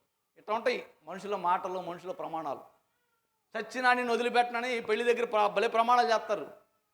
కానీ సంవత్సరం తిరగగానే విడాకులు ఇచ్చి నా దారి నాది, నీ దారి నీది పో అంటారు. అంతే ఈ మనుషుల ప్రమాణాలు అంతే. మనం అనుకుంటాము మనం మాట తప్పేవాళ్ళం కాబట్టి దేవుడు కూడా మాట తప్పుతాడేమో, మనం వదిలేస్తాం కాబట్టి దేవుడు కూడా వదిలేస్తాడేమో, మనం మర్చిపోతాం కాబట్టి దేవుడు కూడా మర్చిపోతాడేమో మనం భ్రమలో బ్రతుకుతున్నాం. కానీ మనలాంటి వాడు కాదు దేవుడిని పెట్టారు దేవుడు. ఆయన ఒక్కసారి మాట ఇచ్చాడంటే మాట తప్పనే తప్పుతుంది. అంత పరిశుద్ధుడు, అంత మంచివాడు ఆయన. అందుకని ఆయన అంటున్నాడంటే చూడండి, ఆ మాట చూడండి, మళ్ళీ చదువుతున్న 10వ వచనము. మీరు చెడ్డవారై ఉండి మీ పిల్లలకు మంచి ఈవులని నెరిగి ఉండగా పరలోకమందున మీ తండ్రి తను అడుగువారికి అంతకంటే ఎంతో నిశ్చయముగా మంచి ఈవులను ఇచ్చును. మరి ఎందుకు మనము మంచి ఈవులు పొందుకోలేకపోతున్నామంటే because we are not believing God that he is my father. ఎందుకు మనం ఆ మంచి ఈవులు పొందుకోలేకపోతున్నామంటే యేసయ్య నా తండ్రి అని మనము నమ్మట్లేదు, క్రియల్లో కూడా నమ్మట్లేదు. అదే సమస్య. మనం నమ్మాలి ఆయన మీద పరిపూర్ణమైన నమ్మకం పెట్టుకోవాలి. అందుకని దేవుడు ఏమంటాడు తెలుసా? ఎలా నమ్మాలంటే దేవుణ్ణి నమ్మినట్టు కాదు, పూర్ణ మనసుతో, పూర్ణ వివేకముతో, పూర్ణాత్మతో, పూర్ణ బలముతో నీ దేవుణ్ణి ప్రేమించు. ఆయన నువ్వు నమ్మాలి పరిపూర్ణంగా, నువ్వు నమ్మాలంతే. నా దేవుడు ఉన్నాడు, నా దేవుడు చూసుకుంటాడు. అది ఆ నమ్మకం ఎవరిలో ఉందో తెలుసా? అబ్రాహాములో ఉంది. దేవుడు అబ్రాహాముతో అంటాడు, నువ్వు బలివ్వాలి నీ బిడ్డనంటే అబ్రాహాము పైకి వెళ్తుంటే కొండ మీదకి, కొడుకు ఒక ప్రశ్న అడుగుతాడు. ఏం ప్రశ్న తెలుసా? అన్న కట్టెలు ఉన్నాయి, కొండ ఉంది, బలిపీఠం ఉంది, కానీ గొరిపిలేది అని అడుగుతాడు. అప్పుడు అబ్రాహాము ఏమనొచ్చు? రెండు ఆన్సర్లు అతను చెప్పొచ్చు. ఒకటి, గొర్రెపిల్ల నువ్వే అని చెప్పొచ్చు. కానీ చెప్పాడా? చెప్పలా. అయితే గొర్రెపిల్ల కొండ మీద ఉందలే అని చెప్పాడా? అబద్ధం చెప్పాడా? అబద్ధం కూడా చెప్పలా. అతను ఒకటి చెప్పాడు విశ్వాసంతో, గొర్రెపిల్లను ప్రభు చూసుకుంటాడు, నీకెందుకు, నువ్వు పద. That is the trusting God. అది నమ్మకం అంటే, అది నమ్మటం అంటే అది. ఈరోజు అది లేదు మన దగ్గర. కొంత సమయం గ్యాప్ ఇచ్చి దేవుడు పరీక్షకు అనుమతిస్తే చాలు, ఆ పరీక్షలో దేవుడు ఏమైపోయాడు, ఇక ఆయన వదిలిపడేస్తాం. మనము మాటతో దేవుని వదిలేస్తాము, క్రియలతో దేవుని వదిలేస్తాము, ఆయన హృదయాన్ని గాయపరిచి ఆయన వదిలేస్తాము, మర్చిపోతాం దేవుని, ఇంకోవైపు తిరిగేస్తాం. ఎందుకంటే మనకేం లేదు, విశ్వాసం లేని మూర్ఖతరం మనం. అందుకు యేసు ప్రభువు వారు ఒకసారి ఏమంటాడు తెలుసా ఆయన శిష్యుల్ని? అయ్యో విశ్వాసం లేని మూర్ఖతరం వాళ్ళలారా, మీలో ఆవగించంత విశ్వాసము నా గొప్ప అద్భుతాలు మీరు చూస్తారు కదా. ఈరోజు ఆ మాట మనకు కూడా ఫలించింది, వాళ్ళకే కాదు మనకు కూడా ఫలించింది ఆ మాట. మనకి విశ్వాసం లేదు. అందుకనే దేవుని అడగాల్సింది ఏంటి తెలుసా? ఏమడగాలి తెలుసా? మనము, తండ్రి నాకు విశ్వాసం లేదు ప్రభువా, నాకు విశ్వాసం కావాలి. ఎవరేం చెప్తే నమ్మేస్తున్నాను, ఎవరేం చేయమంటే చేసేస్తున్నాను, ఎవరు ఎడిపోమంటే అడిపోతున్నాను. అయ్యా నా బ్రతుకంత అవిశ్వాసంతో, అల్పవిశ్వాసంతో ఉన్నాను, నాకు దయచేసి విశ్వాసం దయచేయి ప్రభు అని ప్రభు ఎదుట మోకాళ్ళేసి అడగాలి. నువ్వు అడుగుడి, అప్పుడు మీకు ఖచ్చితంగా ఇవ్వబడిద్ది. అంతే, ఇస్తాడంతే దేవుడు. ఆయన అడుగు విశ్వాసాన్ని ఖచ్చితంగా దేవుడు నీకు ఇస్తాడు. నిన్ను నేను ఎటు చూడకూడదు ప్రభు, నిన్ను తప్పి నేను ఎటు వెళ్ళకూడదు, నాకు సహాయం కావాలి. ఎందుకంటే నేను నీ కొరకు బతుకుదాం అనుకుంటున్నాను ప్రభు. నేను సాతానంతో బతకాలనుకోవట్లేదు, నేను లోకంతో బతకాలనుకోవట్లేదు, నేను పాపం చేస్తూ బతకాలనుకోవట్లేదు, నేను అపవిత్రతగా బతకాలనుకోవట్లేదు, నేను ఎవడు ఎటుపోతే ఆడి దారిలో పోవాలనుకోవట్లేదు, నేను నీతో నడవాలనుకుంటున్నాను. కాబట్టి నా తండ్రి, ఇదిగో హనోకు తోడైనట్టే నాకు కూడా తోడైండు ప్రభు అని నువ్వు ప్రార్థనలో ఆయన అడగాలి దేవునికి బిడ్డ. అది ఇంపార్టెంట్. మనం అడుగుతున్నామా? అసలు ఇది అడగం. అందుకే నాన్న శిలువ మీద ఇద్దరు దొంగల్లో ఒకడు అడగాల్సింది అడిగాడు, ఇంకొకడేమో అవసరం లేనిది అడగకూడదు అని అడిగాడు. అందుకే వాడికి ఏం దొరకలా. ఈరోజు మనం కూడా అంతే, విశ్వాసాన్ని అడగము, పరిశుద్ధతను అడగము, యథార్థంగా అడగము. ప్రభా నీతో నేను నడవాడు నాకు నేర్పించని అడగం. ప్రభా నా చేయి పట్టుకొని అడగం, నన్ను నడిపించు ప్రభా అని అడగం. మనం ఎంతసేపు లోకంలో విషయాలే అడుగుతాం దేవుణ్ణి. నాకు అట్ట చెయ్యి, నాకు ఇట్ట చెయ్యి, నాకు అది చెయ్యి, నాకు ఇది చెయ్యి, నాకు అది లేదు, నాకు ఇది లేదు, అనారోగ్యం, బాధ, రోగం, ఇవన్నీ అడుగుతాం తప్ప దేవుడితో బ్రతకాలని మనం ఎందుకు అడగట్లేదు? దేవుడితో నడవాలని ఎందుకు మనం అడగట్లేదు? ప్రభువు మనతో ఉంటే ఇంకా మనకి భయం ఏంటి కదా. దావీదు అంటాడు, ప్రభువు మనకుండా ఎడలా మనతో ఉన్నప్పుడు ఇంకా నాకు భయం ఏంటి అని ఆయన చూసుకుంటాడు. ప్రభు గాడ్ విల్ టేక్ కేర్ మీ కదా. ఎప్పుడైతే నువ్వు నీతో ప్రభువు ఉన్నాడని విశ్వాసంలో నువ్వు వస్తావో, నీతో ఎవరు లేకపోయినా హ్యాపీగా నువ్వు బ్రతకాలి, ధైర్యంగా నువ్వు బ్రతకాలి. కొంతమంది ఇన్సూరెన్స్లు కట్టించుకుంటూ ఉంటారు ఈ రోజుల్లో, తెగ ఫోన్లో. నాకేంది అంటే నా దగ్గర డబ్బులు కాబట్టి నేనేం చేయట్లేదు, కట్టలేకపోతున్నా. ఇన్సూరెన్స్ కనీసం కట్టాలి, నెలకి సంవత్సరం ఎంత కట్టాలి, కనీసం ఎంత తక్కువ అన్నా 10,000 కట్టాలా. ఏడంటే ఇంతకుముందు ఫస్ట్ రావటం మొదటి నాకు బాగా గుర్తు. ఎల్ఐసి ఒక ఆయన వచ్చాడు, మీకు గుర్తుందా? మీ అందరి ఇళ్ళకి తిరిగి మీ అందరి చేత ఎల్ఐసీలు కట్టించాడు. కడుతున్నారా? ఆగిపోయినాయా? మొత్తం పోయిన ఇడిపోయినాయి తిరిగి. నా చేత 2 కట్టించాడు ఆయన. అంటే నాకు వాటి మీద విశ్వాసం లేదు, నాకు నమ్మకం లేదు. అయినా బలవంతంగా కొన్నిసార్లు మన విశ్వాసులే ఆయన్ని తీసుకొచ్చి నా దగ్గరికి బలవంతంగా ఏం చేశారు, నా చేత కట్టేయటం బట్టి, విశ్వాసం బట్టి ఏం అనలేక వాళ్ళే అయ్యా వద్దన్నా కూడా బలవంతం చేస్తుంటే పోనీ 1-2 కిస్తాలు కట్టాక అంతే. నాకు వద్దు అని వదిలిపడేసేదాన్ని. నాకు తెలుసు అవి మనల్ని ఆదుకోలేవు. మీకు తెలుసా తిరుగుంటారా? ఒక నిజం నేను చెప్తున్నా. ఈరోజు దాదాపు 100 ఇన్సూరెన్స్ కంపెనీలు ఉన్నాయి. నేను ఒక ఇన్సూరెన్స్ కంపెనీకి వెళ్ళా వర్క్ చేయడానికి. వర్క్ చేయడానికంటే నా ఫ్రెండ్ ఉన్నాడు. ఆయన ఒక మాట అన్నాడు, బాబు మ్యాక్స్ లైఫ్ ఇన్సూరెన్స్ ఒక పరీక్ష రాసిరా చాలు, పరీక్ష పాస్ అయితే ఒక నెంబర్ ఇస్తారు, ఆ నెంబర్ నాకు నేను చూసుకుంటాను, నువ్వేం చేయొద్దు అన్నాడు. నా ఫ్రెండ్ చిన్నప్పుడు నాకు తెలిసిన అబ్బాయి కాబట్టి వాడు బతిమలాడుతుంటే దాదాపు 4-5 పంపించాంట. ఎవరు పరీక్షలో పాస్ అవ్వలేదంట. నువ్వు అంటే సర్లే నేను వెళ్తానని చెప్పి వెళ్ళి పరీక్ష రాశా, కంప్యూటర్లో పరీక్ష రాశా, పాస్ అయ్యా. నాకు నెంబర్ వచ్చింది, మ్యాక్స్ లైఫ్ ఇన్సూరెన్స్ దాంట్లో నెంబర్ వచ్చింది నాకు. ఆ నెంబర్ వస్తే పరీక్ష రాశాను, పాస్ అయ్యాను కాబట్టి ఒక ట్రైనింగ్ ప్రోగ్రామ్ ఒకరోజు పిలిచారు నన్ను. సరే వెళ్ళమంటే వెళ్ళా. మా ఫ్రెండ్ బలవంతం పెడుతుంటే వెళ్ళి కూర్చున్నా. అందరూ 100 క్వశ్చన్ అడుగుతున్నారు, నేను ఒకే ఒక క్వశ్చన్ అడిగా, మీరు ఇప్పటి వరకు ఎంతమందికి క్లెయిమ్ చేశారు, ఆ డీటెయిల్స్ ధైర్యంగా మీరు ఇవ్వగలరా అని ఒక ప్రశ్న అడిగా. అవి ఎవరికి చెప్పమండి. నువ్వు క్లెయిమ్ చేసింది చెప్తే తప్పేంటి, ఎందుకు అంత భయం? అంటే క్లెయిమ్ అనేది 99.9% జరగదు, అందుకే అవి చెప్పరు. అప్పుడు నాకు అర్థమైంది పెద్ద మోసాలు ఇవ్వను నేను. ఒక అతనికి బైక్ ఇన్సూరెన్స్ కట్టాడు ఇన్సూరెన్స్, వెళ్తున్నాడు, యాక్సిడెంట్ అయింది, చనిపోయాడు. ఇన్సూరెన్స్ డబ్బులు రాలా. ఎందుకు రాలేదని వాళ్ళు ఏమని చెప్పారు తెలుసా? ఒక చిన్న ఇష్యూ చెప్పి ఆపేసారు. ఏంటి తెలుసా? ఈయన బండికి ఉండాల్సిన లైట్ లేకుండా ఎల్ఈడి లైట్ వేయించాడు, అందుకని ఇతనికి ఏం రాదు, ఇన్సూరెన్స్ రాదు, పోయింది పో. నానా కట్టాడు, సంవత్సరానికి 10,000 చొప్పున 15 ఏళ్ళు ఏమో కట్టాడు. మొత్తం ఏమైపోయినాయి, గంగలు పోసిన పోలలాగా తయారైనాయి కదా. ఎందుకు ఇవ్వలేదంటే ఇన్సూరెన్సు, మామూలుగా బళ్ళకి, పాత బళ్ళకి ఏముండేది తెలుసా? ఒక ఎల్లో కలర్ లైట్ ఉండేది, మామూలు లైట్. ఇప్పుడు అన్నీ ఏం పెడుతున్నారు, ఎల్ఈడి లైట్లు పెడుతున్నారు. సో అది రూల్ ఉంటుంది, బండికి వచ్చిన లైట్ తప్ప వేరే బల్బు మారిస్తే వాళ్ళు ఎన్ని డబ్బులు కట్టినా ఇన్సూరెన్స్ డబ్బులు ఇవ్వరు. ఎంత మోసం చూడండి. వీళ్ళని నమ్ముతాం మనం, పోయి ఇన్సూరెన్స్ వాళ్ళని మనం నమ్ముతాం, కానీ మనం ఎవరిని నమ్మము, యేసుప్రభుని నమ్మం కదా. నమ్మాలి యేసుప్రభు. లోకాన్ని నమ్మినట్టుగా అది వదిలిపెట్టి ఇక్కడ ఎవరు నమ్మాలి, యేసుప్రభు. నమ్మాలంటే మనకేం కావాలి, ప్రార్థన కావాలి. అది అడగాలి, 24 గంటలు అడగాలి. ప్రభా నాకు విశ్వాసం దయచే ప్రభా, నేను ఒక అల్ప విశ్వాసిని, ఎవడేం చెప్తే నమ్ముతున్నాను ప్రభా, నాకు విశ్వాసం ఈ ప్రభా నమ్మాలి. అడగాలి దేవుణ్ణి. అడిగినప్పుడు దేవునితో మాట్లాడటం మొదలు పెడతాడు. దేవుడు హల్లెలూయా. అందుకనే వినటం వల్ల విశ్వాసం వచ్చింది. రెండోది ఏమడగాలి తెలుసా? ప్రభా నా చెవులు ఏం పడాలి, దేవుడి మాటలే పడాలి.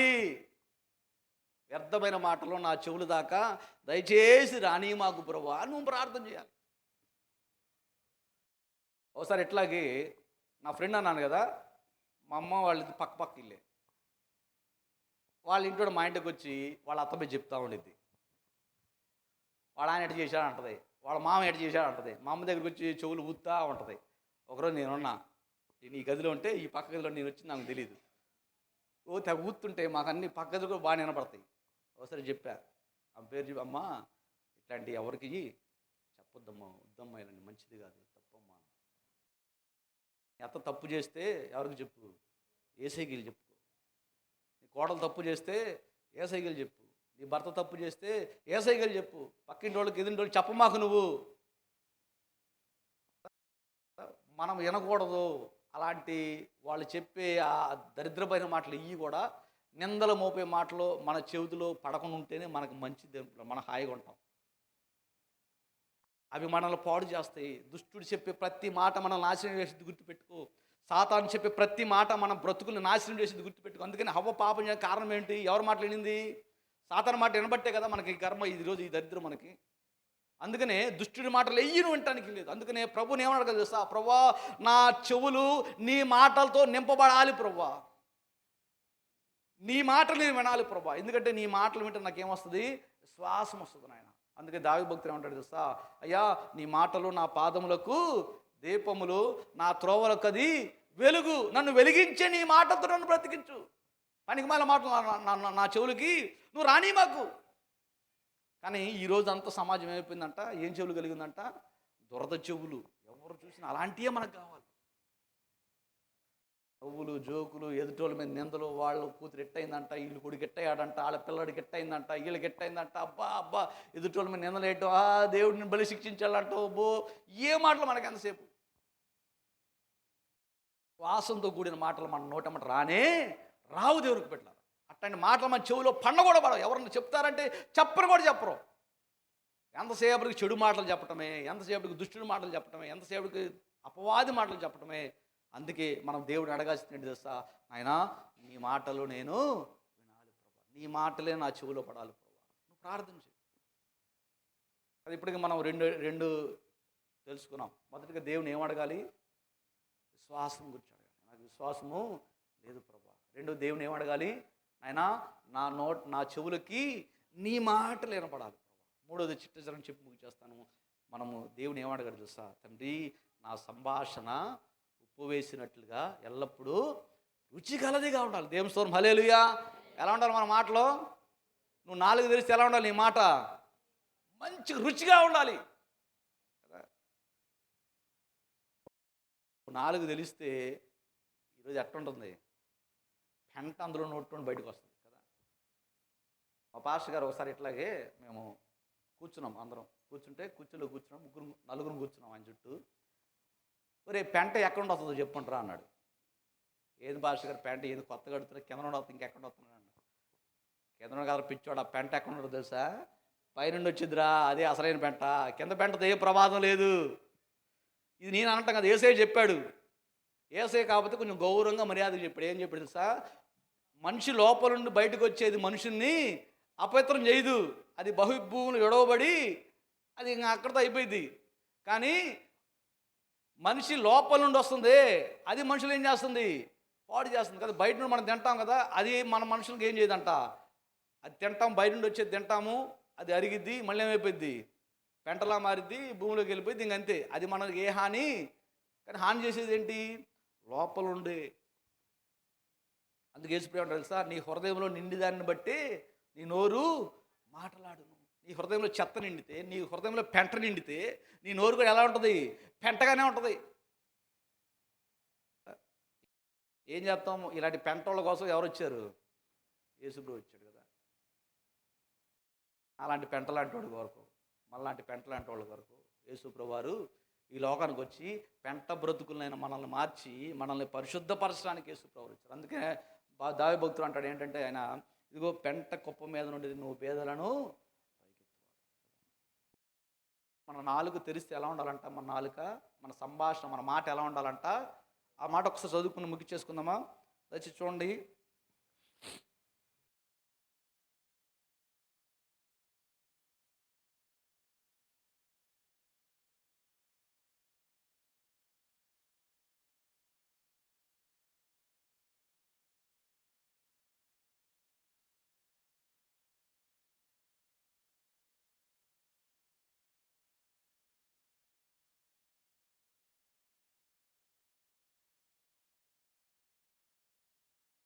మీలో ప్రతివాడును దేవుని ఎరుగని అన్యజనులు. కొలసి 4:6 ప్రతి మనిషిని, అది కరెక్ట్ అమ్మ, చదవమ్మ. ప్రతి మనుషునికి ఎలాగూ ప్రత్యుత్తరం ఇయ్యవలెనో అది మీరు తెలుసుకొనుటకై మీ సంభాషణ ఉప్పు వేసినట్లు ఎల్లప్పుడూ రుచిగలదిగాను కృపాసహితముగాను ఉండనీయుడి కదా. నీ మాట ఎలా ఉండాలి? రుచిగా ఉండాలి. నీ దగ్గరికి వచ్చి 2 మాటలు వింటే మళ్ళీ ఇందామనిపించాలి. అందుకని అమ్మో ఆమె నోరు పెట్టకూడరాడి అనుకునే వాళ్ళు ఎంతమంది ఉన్నారు మన గురించి? ఎప్పుడు అన్నారు నీ గురించి? ఆమె నోట్లో నోరు పెట్టకూడదురా బాబు అనేవాళ్ళు ఉన్నారు ఎప్పుడైనా? మన నోరు అలా ఉండకూడదు. మన నోరు ఎలా ఉండాలంట? ఉప్పు వేసినట్లు రుచిగా. కాబట్టి దేవుని ఏమడగలదు తెలుసా? నాయన, నా నోరు ఏం మాట్లాడాలి? కృపావాక్యాలే మాట్లాడాలి, మంచి మాటలు మాట్లాడాలి. నా నోరు పాపాత్మ అని, నా నోరు, నా పెదాలు పాడైపోయినాయి. అందుకే దేవుడు యెషయాకు ఒక దర్శనం ఇస్తాడు. చివరిగా చెప్పి ముగిచేస్తాను. యెషయా దేవుని యొక్క మహిమను చూసిన తర్వాత, నా కోసం ఎవరు వెళ్తారంటే నేను వెళ్తానంటే, అప్పుడు ఆ దర్శనం చూసిన అతను ఏమంటారు తెలుసా? అయ్యో నేను ఎలాంటి వాడిని. యెషయా గ్రంథం 6వ అధ్యాయం ఉంటుంది. అయ్యో నేను ఎలాంటి వాడిని రొమ్ము కొట్టుకుంటాడు అతను. నేను అపవిత్రమైన పెదాలు కలిగిన వాడిని. నేనేళ్ళు ఎలా నీ పని చేస్తాను? నా నాలుక అపవిత్రమైపోయింది, నా నాలుక నా పెదాలు పాపంతో నిండిపోయినాయే, నేనెలా నీ మాటలు చెప్పగలను? నేనెలా నీ కొరకు బ్రతకగలను? నా నోరు నీ గురించి ఏం మాట్లాడింది? నా నోరు అంత అపవిత్రమైంది కదా అని అతను విలవెల్లాడిపోతున్నప్పుడంట అతని పెదాలను ఎవరు ముట్టారంట? దేవుడు తన అగ్ని చేత అతని పెదాలు ముట్టికి ఇప్పుడు పో నువ్వు దేవుని హల్లెలూయా. అది కావాలి. మన నోటమ్మట దీవెనకర మాటలు, ఆశీర్వాదకర మాటలు, దేవునికి వాక్యపు మాటలు, మంచి మాటలు, ఇతరులను ప్రేమించే మాటలు, ఇతరులను ఆదరించే మాటలు మన నోటమ్మట రావాలి. కానీ మన నోటమ్మట బూతులు, తిట్లు, తగాదలు, గొడవలు ఇవే వస్తాయి మన నోటమ్మట. ఎప్పుడైనా అడిగావు మనం, నాయనా నా నోటమ్మట మంచి మాటలు రాని ప్రభు అని నువ్వు ఎప్పుడైనా అడిగావా ప్రభుని? అడగవు. కాబట్టి దేవుని బిడ్డలారా, అడుగుడి మీకు ఏం అడగాలి మనము దేవుణ్ణి? ఒకటి, ఆయన నాకు విశ్వాసం దయచేయి. రోజు అడుగు, 10 సార్లు అడుగు, అవసరమైతే 7 సార్లు మోకాళ్ళు వేసి అడుగు. ఆయన నాకు విశ్వాసమే విశ్వాసమే విశ్వాసం అడుగు. దేవుడు నువ్వు ఇస్తాడు నీకు. ఆయన అయ్యా నేను మంచి మాటలు వినాలి ప్రభా, ఈ దరిద్రపు మాటలు నేను వినకూడదు ప్రభా, ఈ యొక్క దురద చెవులు కలిగిన మాటలు నాకు వద్దు ప్రభా, ఈ అపవిత్రమైన కల్మషమైన మాటలు నా హృదయంలో రానీకు ప్రభా అని నాకు మంచి మాటలు వినపడాలి, నీ మాటలు నాకు వినపడాలి ప్రభా అని దేవుడు ఏం చేయాలి? నువ్వు ఎప్పుడు అడగాలి. లేదనుకోండి సాతాను వచ్చి చెవులు ఊదుతూ ఉంటాడు. జాగ్రత్త. సాతాను పని అదే. అంటే నువ్వు ఎంత దూరంగా ఉందా అనుకున్నా నిన్ను ఎత్తుక్కుంటూ వస్తాడు. అంటే వాడు రాడు, ఒక మనిషిని మొప్పుతాడు. మనిషిని పంపించి నీ చెవులు మెల్లగా ఊదిస్తాడు అంతే. ఇంకా చాలు, అది చాలు. నీ విశ్వాసం అంతా పటాపంచలేపిది ఒక్క మాట చాలు. అందుకని ప్రభువా నీ మాటలనే వినాలి, విశ్వాసం కలిగించే మాటలనే వినాలి. మూడోది ఏమి వినాలి? దేని గురించి అడగాలి దేవుణ్ణి? ప్రభువా నా నోటమ్మట రుచికరమైన మాటలు రావాలి, మంచి మాటలు రావాలి ప్రభా. నిన్ను అవమానించే మాటలు నా నోటమ్మట రాకూడదు, నిన్ను ద్వేషించే మాటలు నా నోటమ్మట రాకూడదు. కాబట్టి ఈ 3 పనులు మీరు చేయండి. నేను చెప్తున్నా, అడగండి. 10 సార్లు అయినా అడగండి. రోజు మోకాళ్ళేసి 10 సార్లు దేవుని అడగండి అవసరమైతే. ఆయన నాకు విశ్వాసం కావాలి, మంచి మాటలు వినాలి, మంచి మాటలు నేను మాట్లాడాలి ప్రభు. అది ఆ మార్పు నీళ్ళు వచ్చేదాకా దేవుని అడుగుతాను, ఖచ్చితంగా దేవుని ఎక్కిస్తాడు దేవుని బిడ్డ. అందుకని దురుద్దేశంతో దేవుని ఏమి అడగమాకు. ఎందుకంటే నువ్వు అడగకపోయినా దేవుడు ఇచ్చేవాడు. ఆయన మంచి తండ్రి, ఆయన నీకంటే మంచి తల్లి, ఆయన నీకంటే మంచి తండ్రి ఆయన. అందుకని యేసుప్రభువు ఏమంటారు తెలుసా? బైబిల్లో పాతనములు ఏమంటుంది తెలుసా? ఇదిగో తల్లి మరిచినా నేను మరువను, తండ్రి విడిచినా నేను విడిచిపెట్టను. కాబట్టి అంతగా చూసిన దేవుడు నీకుంటే ఇంక ఎందుకు ఈ దురుద్దేశపు కోరికలు, ప్రార్థనలు మనకెందుకు? ఆయన దగ్గర అడగాల్సింది అడుగుదాం. సిలువపై ఉన్నటువంటి దొంగ ఏది అడగాలో అది అడిగాడు, అది పొందుకున్నాడు. అడగకూడదని అడిగినవాడు వాటిని కోల్పోయాడు. అలాగే మనము కూడా దినుపులరా అడగాల్సిన మనం అడుగుదాం. విశ్వాసం దయచేయమని అడుగుదాము. మంచి మాటలు నాకు నీ వాక్యం వినిపించి ప్రభుని అడుగుదాము. నా నోటమ్మట రుచికరమైన మాటలు ఇవ్వు ప్రభుని అడుగుదాం. ఖచ్చితంగా దేవుని దయచేస్తాడు. అట్టి కృపను దేవుడు మనందరికీ అనుగ్రహించును గాక. ఆమేన్. మత్తయి సువార్త 7వ అధ్యాయము 7 నుండి 12 వచనాలు మనం జాగ్రత్తగా విందాము. మత్తయి సువార్త 7వ అధ్యాయము 7 నుండి 12 వచనాలు. అడుగుడి మీకు ఇయ్యబడును, వెదకుడి మీకు దొరుకును, తట్టుడి మీకు తీయబడును. అడుగు ప్రతివాడును పొందును, వెదకువానికి దొరుకును, తట్టువానికి తీయబడును. కదా, చాలా మంచి వాక్యము. అంటే అన్ని మంచి వాక్యాలే, బైబిల్ ఏది చెడ్డ వాక్యమే లేదు. దేవునికి మాట ప్రతీదీ మంచిదే. మనం విశ్వసించినప్పుడు ఆ వాక్యము మన జీవితాల్లో నెరవేరటము మనం చూడగలము. అంటే దేవుడి మాట మన జీవితంలో ఎప్పుడు కూడా నెరవేరుతుందనే విశ్వాసం మనము కలిగి ఉండాలి అనుకుంటారు. కాబట్టి ఇక్కడ దేవుడు ఏం చెప్తున్నాడంటే అడుగుడి మీకు ఇవ్వబడును. కదా, దేవుణ్ణి ఈ రోజులు చాలామంది అసలు అడగట్లా కదా. అడగకపోవటం వల్లనే పొందుకోవాల్సినవి పొందుకోలేకపోతున్నారు. కాబట్టి సాతాను యొక్క మెయిన్ టార్గెట్ ఏంటంటే, సాతాను యొక్క ముఖ్య ఉద్దేశం ఏంటంటే, మనం అనుకుంటాము మనల్ని శోధించటము సాతాను పన్నాగం అనుకుంటాం కదా. సాతాను ఉన్నందుకు మనల్ని శోధించడానికి కదా. వాడు మనల్ని శోధించి మనల్ని శోధనలో పడేసి ఎలాగైనా మనల్ని బాధపెట్టి దేవునికి మనల్ని దూరం చేయాలి. తర్వాత సాతాను వెంబడి మనం వెళ్ళిపోవాలి. ఇది సాతాను యొక్క మెయిన్ ఉద్దేశం. మరి దానికి వాడు పన్నే పన్నాగాలు ఏంటంటే, మనం అనుకుంటాము మనల్ని ఈ శోధన మాకు పెట్టాడు, ఈ శ్రమ మాకు పెట్టాడు, ఈ బాధ మాకు పెట్టాడు, ఈలాగ మమ్మల్ని ఈ ఊబిలో మమ్మల్ని లాగాడు సాతాను. మరి దేవుడు ఏం చేస్తున్నాడు? మౌనంగా ఉన్నాడు, దేవుడు దీన్ని అనుమతించాడు అని చెప్పి చాలాసార్లు బైబిల్ తెలిసిన వాళ్ళు కూడా, వాక్యం చదువుకునే వాళ్ళు కూడా, దేవుడి మాటలు ఎరిగిన వాళ్ళు కూడా ఇలా దేవుడి మీద నిందలు మోపి దేవుడిని దూషిస్తూ ఉంటారు కదా. సాతాను ఏమనలేక. ఎందుకంటే కొంతమంది సాతాను అంటానికి కూడా భయమే. ఇప్పుడు మనం వాడిని ఏమన్నా అన్నాం అనుకో, వాడు ఇంకా మనల్ని ఏం చేస్తాడు, ఎక్కువ బాధలు పెడతాడేమో అని చెప్పేసి సాతాను మనం ఏమన్నాం, మనం అంతా అనేది ఎవరిని, దేవుడిని అంటాం. దేవుడిని తిడతాము, దేవుడి మీద సనుక్కుంటాడు, అసలు దేవుడు ఉన్నాడు అంటాడు, దేవుడు ఏం చేస్తున్నాడు అంటాము. కానీ మనల్ని అసలుగా హింసింపబెట్టే సాతాను మాత్రము మనమేమో అని బైబిల్ ఏం చెప్తుందంటే, ప్రభువైన యేసుక్రీస్తు వారి యొక్క ముఖ్య ఉద్దేశం ఏంటంటే అపవాది క్రియలను లయపరచడానికి ఆయన వచ్చాడు కదా. యేసు ప్రభువు ఎందుకు వచ్చాడంట, అపవాది క్రియలు అంటే వాడు చేసే పనులను లయపరచాలి. అంటే వాడు ఒక పని మొదలు పెట్టాడంటే సాతాను, దాన్ని నాశనం చేయడానికి యేసు ప్రభువు ఉన్నారు మనకి. కాబట్టి యేసు నామములోనే మనము అపవాదిని జయించగలము, యేసు నామములోనే సాతాను మనం ఎదిరించగలము. కాబట్టి సాతాను యొక్క పన్నాగాలు ఎలా ఉంటాయి అంటే, వాడి కుయుక్తులు ఎలా ఉంటాయి అంటే, మనం అనుకునేది ఏంటంటే పలానా శోధన వచ్చింది కాబట్టి ఇది సాతాను మాకు కలిగించాడు అని మనం కొన్నిసార్లు అనుకుంటాం. కానీ అసలు వాడి ప్లాన్ ఏంటి తెలుసా, అసలు వాడి పన్నాగం ఏంటి తెలుసా, మనకు శోధన పెట్టే తర్వాత అసలు వాడి యొక్క ముఖ్య ఉద్దేశం ఏంటంటే మనం ప్రార్థన చేయకుండా చేయటమే వాడి మెయిన్ టార్గెట్. మీకు అర్థమవుతుందా? అసలు ప్రభు సన్నిధికి రాకుండా ఆయన దగ్గర మోకాళ్ళు వేయకుండా చేయటమే వాడి పన్నాగం. ఎందుకంటే బైబిల్లో ఫిలిప్పీ పత్రికలో రాయబడింది ఏమని, ప్రతి నాలుక ఆయనను స్తుతించాలి, ప్రతి మోకాలు ఆయన ఎదుట వంగాలి. ఇది దేవుని యొక్క ఉద్దేశం, దేవుడి సంకల్పం, దేవుని యొక్క ప్రణాళిక ఇది.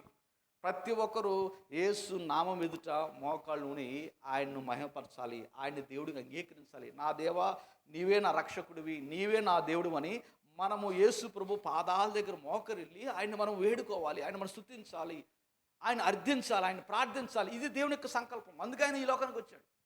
ఎందుకంటే ఆయన నామమే మనం రక్షించింది కాబట్టి. అందుకనే సిలువు మీద దొంగ ఆయన ప్రభు దగ్గరికి వచ్చాడు. ఆయన మోకలించే అవకాశం లేదు, ఎందుకంటే రెండు చేతులు ఏం చేశారు, సిలువుకి కొట్టారు, కాళ్ళకు మేకులు కొట్టారు. ఇంకా ఆయన అక్కడ మోకరించాల్సిన అవసరము అంటే అనుకున్నా కూడా అతను మోకరించలేని పరిస్థితి. కానీ తన హృదయముతో ప్రభు ఎద్దుకు వచ్చాడు.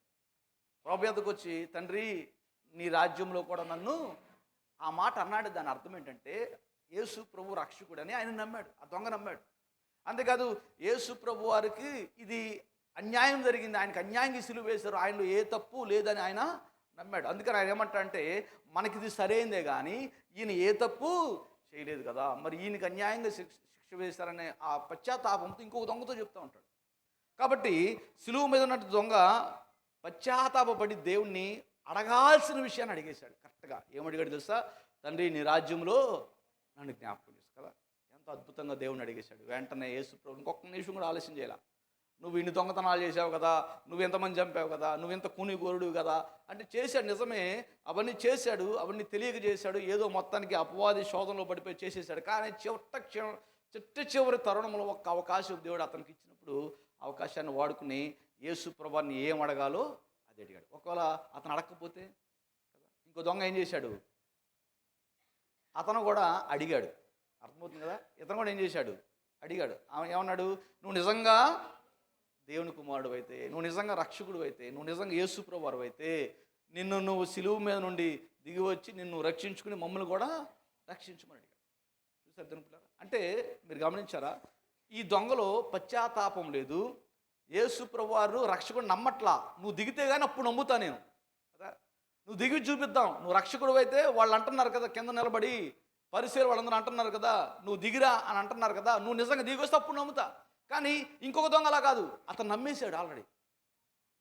అయ్యా నువ్వే రక్షకుడు, ఇంకంతే, ఇంక నో డౌట్ ఫర్ మీ, ఇంకా నాకు ఎలాంటి అనుమానం లేదు, ఇంకా నాకు ఇంకా ఎలాంటి ప్రశ్నలు లేవు ఈ విషయంలో, నీవే నిజమైన రక్షకుడివి, నీవే నిజమైన దేవుడివి, నీకు ఒక రాజ్యం ఉన్నది, నిత్య రాజ్యం ఉంది, ఆ రాజ్యంలో నన్ను కూడా జ్ఞాపకం చేసుకోమని యేసు ప్రభువుని ఎంత అద్భుతంగా ఎంత చక్కగా అడగాల్సిన విషయాన్ని అడిగాడో, వెంటనే యేసు ప్రభు వారు కూడా అతని యొక్క విశ్వాసాన్ని బట్టి, అతనికి నమ్మకాన్ని బట్టి అతనికి దేవుడు గొప్ప వరాన్ని ఇచ్చాడు. అదే నీవు నాతో కూడా పరదైసులో ఉంటావు కదా.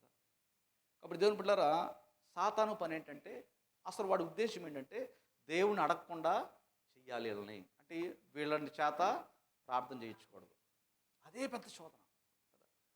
శోధన అంటే మీరేమనుకుంటారో అంటే పలానా పాపంలో పడ్డాను కాబట్టి శోధనలో పడ్డాను అని మీరు అనుకుంటున్నారేమో. అసలు శోధనలో పట్టడం ఏంటి తెలుసా, నువ్వు ప్రార్థన చేయకపోతేనే నువ్వు ఎక్కడ పడిపోయావు, నువ్వు శోధన పడిపోయావు, అంతే అయిపోయింది.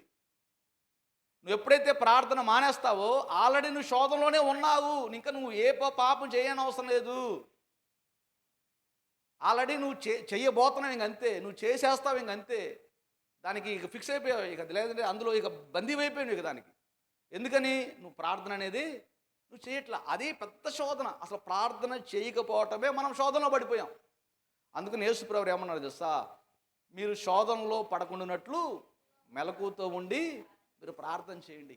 సో నువ్వు ఎప్పుడైతే ప్రార్థన మొదలు పెడతావో అప్పుడే సాతాను ఓడిపోయాడు. అప్పుడే వాడిని ఏం చేసావు? అప్పుడే ఈ శోధన ఎదుర్కొన్నావు అంతే. కాబట్టి శోధనలోకెల్లా పెద్ద శోధన ఏంటంటే మీరేం చెప్తారు కదా? ఒక ప్రశ్న అడిగారు అనుకోండి, శోధనలోకెల్లా పెద్ద శోధన ఏంటి? అందరం అనుకుంటాము వ్యభిచారం పెద్ద శోధనమేమో, అమ్మాయి పెద్ద శోధనేమో, అబ్బాయి పెద్ద శోధనేమో, లేకపోతే డబ్బు పెద్ద శోధనేమో, గర్వం పెద్ద శోధనేమో, లేకపోతే పలుకుబడి, లేకపోతే ఇంకేదన్నా మన కుటుంబంలో గౌరవ మర్యాదలు పెద్ద శోధన, అవి దొరక్కపోతే అవమానం పెద్ద శోధనేమో, ఎవరి చేతన్నా మనం కించబడితే కదా. పోయిన వారం మనం వాక్యం కూడా ధ్యానించుకున్నాం కదా. ఎంతోమంది కొంతమంది ప్రజలు ఏం చేశారు? వేరు చేసి పడేశారు. అట్లా వేరు చేసినప్పుడు మనకేం కలిగిద్ది?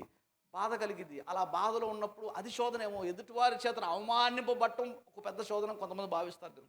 కానీ అసలు ఇవన్నీ పెద్ద శోధనలు కాదు. ఇవి శోధనలే, కానీ ఇవి పెద్ద శోధనలు కానే కాదు. మరి పెద్ద శోధన అంటే ఇది ప్రభు సన్నిధిలో ప్రార్థన చేయకుండా ఉండటమే అతి పెద్ద శోధన. ఎప్పుడైతే ప్రార్థన మానేస్తావో అప్పుడే పెద్ద ఊబిలో చిక్కుకుపోయినట్టే. కాబట్టి దేవుడు ఖచ్చితంగా ప్రతి ఒక్క వ్యక్తి, ప్రతి ఒక్క విశ్వాసి, ముఖ్యంగా యేసు ప్రభువును నమ్ముకున్న వాళ్ళందరూ కూడా చేయాల్సిన పని ఇదే. ప్రభు సన్నిధిలో మోకరించి ప్రార్థన చేయాలి. కాబట్టి సాతాను చేసే పని ఏంటంటే వీళ్ళ చేత ఎట్టాగైనా ప్రార్థన చేయించుకోవడం. కానీ వాక్యం వింటాం, వాక్యం వినిస్తాడు అవసరమైతే. కొంతమంది శ్రద్ధగా వాక్యం కూడా వింటారు, కానీ విని దాన్ని పాటించే శక్తి వారికి ఉండదు. అర్థమైంది. వాక్యం ఉన్నప్పుడల్లా అబ్బా దేవుడు మాట్లాడాడు నాతో అనుకుంటారు. అబ్బా ఈరోజు నా గుండెని తాకాడు, అబ్బా ఈరోజు దేవుడు నాతో స్పష్టంగా మాట్లాడాడు, నేరుగా మాట్లాడాడు, సూటిగా మాట్లాడాడు, ఇలా సాక్ష్యాలు చెప్తాం. ఇంటి అలంగానే ఏమైపోయింది? మొత్తం అయిపోయింది. ఎందుకని? విత్తబడిన వాక్యాన్ని అపవాది త్రోవలో ఉండగానే ఎత్తుకెళ్ళిపోయాడు. ఎత్తుకెళ్ళిపోయేలా ఎవరు చేశారు? మనమే చేసాం. ఎందుకంటే అంత బలహీనంగా ఉన్నాం మనం. దుష్టుడు మనలో ఉన్న వాక్యాన్ని ఎత్తుకుని వెళ్ళిపోతుంటే మనం దాన్ని ఆపలేకపోతున్నాము కదా. దుష్టుడు మన హృదయంలో ఉన్న దేవుని యొక్క వాక్యాన్ని దొంగిలిస్తుంటే మనం వాడిని అడ్డుకోలేకపోతున్నాము. కారణం ఏంటంటే మనము ప్రార్థన చెయ్యకపోవటమే. కాబట్టి శోధనలోకి వెళ్ళే పెద్ద శోధన ఏంది అంటే మనము ప్రార్థన చెయ్యకపోవటమే అసలు పెద్ద శోధన. అందులో పడైతే చాలు సాధారణ మనల్ని, ఇంకా తర్వాత మెల్లగా అన్నీ అయ్యే వస్తాయి, జరుగుతుంటాం అన్నిట్లో. కాబట్టి అందుకనే యేసు ప్రభువు ఏం చెప్పాడంటే అడుగుడి మీకు. అందుకు దేవుణ్ణి మనం అడగాలి, చాలా ఇంపార్టెంట్. దేవుణ్ణి మనం అడగాలి. మరి నేను ఇంకో కీర్తన కూడా చదివించారు, 139వ కీర్తన. అందులో మరి పాస్టర్ గారు మాట నాలుకకు రాకమునిపే దేవుడికి తెలుసు కదా, ఇంకా మనం ఆయన అడగాల్సిన అవసరము ఏముంది అని కీర్తనలో దావీదు భక్తుడు చెప్పాడు కదా అని మీరు అడగచ్చు. ఇంకా మనం ప్రార్థన చేయాల్సిన అవసరం ఏముంది? దేవుని బిడ్డలారా, దావీదు ఉద్దేశం ఏంటంటే మాట నా నాలుకకు రాకమునిపే నా దేవుడికి అన్నీ తెలుసు. అంటే నేను కోరుకునే ప్రతి కోరిక దేవుడికి తెలుసు. దాని అర్థము ప్రార్థన చేయాల్సిన అవసరం లేదని కాదు. ఆ మాట చెప్పిన ఆయనే దినమునకు ఎన్నిసార్లు ప్రార్థన చేసేవాడంట దావీదు? 7 మార్లు ప్రార్థన చేసేవాడంట. చూడండి, అంటే దావీదు తెలుసు నేను ప్రార్థన చేసే ముందే దేవుడికి నా నోటమ్మట ఏ మాటలు వస్తాయో దేవుడికి ముందుగానే తెలుసు అని చెప్పిన ఆ దావీదు ఏం చేశాడు? మరలా రోజుకి 7 మార్లు ప్రార్థన చేశాడు కదా. ఎంత ఓర్పు కదా, ఎంత గొప్ప మనసు కదా. బొమ్ము ఇలాంటి ప్రార్థన అందరూ చేయలేరు కదా. రోజుకి 3 సార్లు ప్రార్థన చేసే దానియేలు ఉన్నాడు కదా. రోజుకి మరి మన సమాజంలో చూస్తుంటే 5 సార్లు ప్రార్థన చేస్తే అన్ని మత విశ్వాసులు కూడా ఉన్నారు. కానీ దావీదు చూస్తే రోజుకి 7 మార్లు ప్రార్థన చేస్తాడు కదా. ఎందుకంటే దావీదు ఒక సత్యం తెలుసుకున్నాడు. అన్నిటికంటే బలమైనది ఏంది అంటే ప్రార్థన. ఆ ప్రార్థన శక్తి నాకుంటేనే దేవుని కొరకు నేను పని చేయగలను. అర్థమవుతుందండి దేవుని బిడ్డలారా? బ్రతకటానికి ప్రార్థన చేయాల్సినలా. నువ్వు బ్రతకాలి అనుకుంటే నువ్వు ప్రార్థన చేయాల్సినలా. నీకు అర్థమవుతుందని చెప్పేది. నేను ఈ లోకంలో బ్రతకాలి, దేవుడు నాకు ఇచ్చిన ఆయుష్ కాలం ఉన్నంత వరకు నేను బ్రతకాలి అనుకుంటే అలా బ్రతకాలనుకునే వాళ్ళకి ప్రార్థన అవసరం లేదు. చూడండి, ఈ పక్కన చూడండి, ఈ కుడి పక్కన చూడండి, ఎడం పక్కన చూడండి, వెనకాల చూడండి, అటు ముందు చూడండి, ఈ పక్కన బెల్లంకొండ చూడండి, అందరూ ఎవరు ప్రార్థన చేయట్లా? ప్రార్థన చేస్తున్నారా? మరి బాగానే బతుకుతున్నారుగా. బ్రతకడం కొరకు ప్రార్థన చేయాల్సిన అవసరం లేదు. మరి ప్రార్థన ఎందుకంటే దేవుని పక్షాన బ్రతకటం కొరకు మనం ఏం చేయాలి? లోకం కోసం బ్రతకడానికి ప్రార్థన అవసరం లేదు, నీ కోసం బ్రతకడానికి ప్రార్థన అవసరం లేదు, నీ ఇంటి వారి కోసం బ్రతకడానికి ప్రార్థన అవసరం లేదు. మరి ప్రార్థన ఎందుకంటే నేను దేవుని తరపున దేవుని పక్షాన నిలబడి బ్రతకాలంటే కనుక ఖచ్చితంగా నాకేం కావాలి? ప్రార్థన నాకు అవసరం. అందుకని ఆది కాండములు గమనిస్తే దేవుని పిల్లరా, భూమి మీద ఉన్న సకల జనులు ఏం చేశారంట? దేవుని హృదయానికి ఆయాసం కలిగించారంట, దేవునికి బాధ కలిగించారంట. కానీ ఒకే వ్యక్తి మాత్రం ఏం చేశాడంట? నోవహు అని ఆయన మాత్రము దేవుని ఎదుట నీతిమంతుడిగా బ్రతికాడు కదా. ఎంత కష్టమో కదా. మన అందరం ఏంటంటే అందరూ ఏ దారిలోకి వెళ్తే మనం కూడా ఆ దారిలోకి వెళ్తాం. అందరూ గోదావరిలోకి దూకితే మనం కూడా గోదావరిలోకి దూకుతాం కదా. అందరూ ఏ దారి పోతే మనం ఆ దారి, వాళ్ళు అక్కడికి వెళ్తే మనం అక్కడికి వెళ్తాం, వాళ్ళు ఎక్కడికి వెళ్తే ఎందుకు. మనము మన చుట్టూ ఉన్న ప్రజల మాటలకు మనం ఎక్కువగా ప్రభావితమవుతాము. కానీ నోవహు మాత్రము ఎవ్వరి మాటలు లెక్క చేయలేదు, ఎవ్వరికి ప్రభావితుడు కాలేదు, తనొక్కడే ప్రత్యేకంగా బ్రతికాడు. మిగతా వాళ్ళందరూ ఎట్టపోయినా భూమి మీద అందరూ అంటారు చూడదుంటారు. చివరికి తన కుటుంబం గురించి కూడా దేవుడు మంచి సాక్ష్యం చెప్పాలా. మీకు అర్థమవుతుందా? నోవహుకు ఒక్కడి గురించి దేవుడు బైబిల్లో సాక్ష్యం చెప్పాడు. ఈవెను తన భార్య కావచ్చు, తన బిడ్డలు కావచ్చు, తన కోడళ్ళు కావచ్చు, వీళ్ళెవ్వరూ కూడా దేవుని ఎదుట యథార్థంగా ఉన్నారని దేవుడు సాక్ష్యం పలకలేదు. కానీ ఒకే ఒక్కడు నోవహు మాత్రము దేవుని కొరకు నీతిగా బ్రతికాడు. ఎలా సాధ్యమైంది ఇది? కొంతమంది చూస్తారు, ఆడు తాగుతున్నాడు అంటూ ఉంటారు. చివరికి వీళ్ళు కూడా ఏం చేస్తారు? వాళ్ళకే తాగెత్తుంటారు. ఇదిగో ఆమె వ్యభిచారం చేస్తున్నా అంటారు. చివరికి వీళ్ళు కూడా ఆమెతో కలిసి వ్యభిచారం చేసేస్తారు కదా. ఇదిగో వాడు అట్లా దొంగలించుకున్నాడు, వాడు దోచుకున్నారు అంటారు. చివరికి చెప్పి వీళ్ళు కూడా వాళ్ళ దగ్గర దోచేసుకుంటారు. ఇంకా అంతే, మనుషులు అంతే, ఎవరైనా అంతే, అందరూ అలాగే ఉంటారు. కానీ దేవుడి పక్షాన బ్రతకాలి అంటే వీళ్ళలా నేను బ్రతకూడదు, వీళ్ళలా నేను జీవించకూడదు, నేను బ్రతకడం కొరకు పుట్టలేదు, నేను దేవుని కొరకు బ్రతకడం కొరకు పుట్టానని సత్యాన్ని ఎవరైతే తెలుసుకుంటారో వారికి అర్థమైతే నాకు ప్రార్థన చాలా అవసరమని వారికి అర్థమైంది. అందుకనే యేసుప్రభువు వారు సేవ చేయటానికి ముందు ఆయన దేవుడి ఆత్మ చేత ప్రేరేపింపబడ్డాడంట. బైబిల్లో ఎంత స్పష్టంగా ఉంటుందంటే, ఆ మాట నేను చదివి మీకు వినిపిస్తుంది వినిపిల్లారా. బైబిల్ ఎంత స్పష్టంగా ఉంటుందంటే, మత్తయి సువార్త 4వ అధ్యాయము 1వ వచనం చదువుతున్నాను, మీరు జాగ్రత్తగా వినండి. నేను చదువుతున్నాను, మీరు జాగ్రత్తగా వినండి. అప్పుడు యేసు అపవాది చేత శోభింపబడ్డకు ఆత్మ వలన అరణ్యమునకు కొనిపోబడెను. 40 దినములు 40 రాత్రులు ఉపవాసముడిన పిమ్మట ఆయన ఆకలి కొనగా. మీకు అర్థమవుతుంది కదా ఎందుకు యేసు ప్రభువారు 40 దినాలు ఉపవాసం ఉన్నారు. ఈ సత్యం మనకు తెలియాలి. చాలామంది ఊరక 40 దినాలు 40 ఉపవాసాలు ఉంటారు. అంటే ఉపవాసం ఉంటూ తప్పని చెప్పట్ల, మంచిదే, కానీ దాని అర్థం తెలియాలి మనకి. నువ్వు 40 రోజులు ఉపవాసం ఉంటున్నావంటే అసలు ముందు బైబిల్లోకి వెళ్ళాలి మనం. అసలు బైబిల్లో ఎందుకు ఈ 40 దినాల ఉపవాసం మొదలైంది? యేసు ప్రభువారు ఎందుకు ఈ 40 దినాల ఉపవాసం చేశాడు? ఆయన చేయటం వల్ల నేనేం నేర్చుకోవాలి, నేనెందుకు 40 రోజులు ఉపవాసం చేయాలనే విషయం మనం తెలుసుకోవాలి అనుకుంటారా? యేసు ప్రభువారు 40 దినాల ఉపవాసం చేసింది ఆయన బ్రతకడం కోసం కాదు. అర్థమవుతుంది కదా? లేకపోతే ఆయన కొన్ని కోరికలు ఉన్నాయి, ఆ కోరికలు తీర్చుకోవడానికి 40 రోజులు ఉపవాసం ఉండలేదు యేసు ప్రభువారు. లేకపోతే నా ఇంట్లో వాళ్ళు నన్ను పట్టించుకోవట్లేదు, నాకు గౌరవం ఇవ్వాలి, ఘనతనివ్వాలి అని యేసు ప్రభువారు 40 రోజులు అందుకోసం ఉపవాసం చేయలేదు. అలాగే యేసు ప్రభువారు వడ్రంగ పని చేసేవాడు, చెక్క పని చేసేవాడు. కాబట్టి ఈ చెక్క పని గొప్ప లాభాలు తేవాలి, గొప్ప డబ్బుని సంపాదించాలి, దీనివల్ల అందుకొరకు నేను ఉపవాసం ఉండాలని యేసు ప్రభువారు తన కోసము లేకపోతే ఈ లోకంలో బ్రతకడం కోసం ఉపవాసం చేయలేదు. గుర్తుపెట్టుకోండి. మరి దేనికి ఉపవాసం చేశాడు యేసు ప్రభువారు? ఎందుకంటే యేసు ప్రభువారు బాప్తిసం తీసుకున్న తర్వాత ఆయన పరిచర్య మొదలు పెట్టడానికి నిర్ణయించుకున్నాడు. కాబట్టి పరిచర్య చేయాలంటే అంటే చీకటిలో ఉన్న ప్రజలకు ఏం చూపించాలి? వెలుగు చూపించాలి. ఆయన వెలుగు కదా. మరి అలాంటి అంధత్వంలో, గుడ్డితనంలో, ఆ మూఢ నమ్మకాలతో మునిగిపోయిన వాళ్ళు, అన్య విశ్వాసాలతో మునిగిపోయిన వాళ్ళు, లేకపోతే విగ్రహారాధనలో పడిపోయిన వాళ్ళు, అబద్ధమైన దాన్ని పూజిస్తూ అందులో నిమగ్నమైపోయిన వాళ్ళు, వారందరికీ సత్యాన్ని చెప్పాలంటే అది దేవుడి పరిచర్య.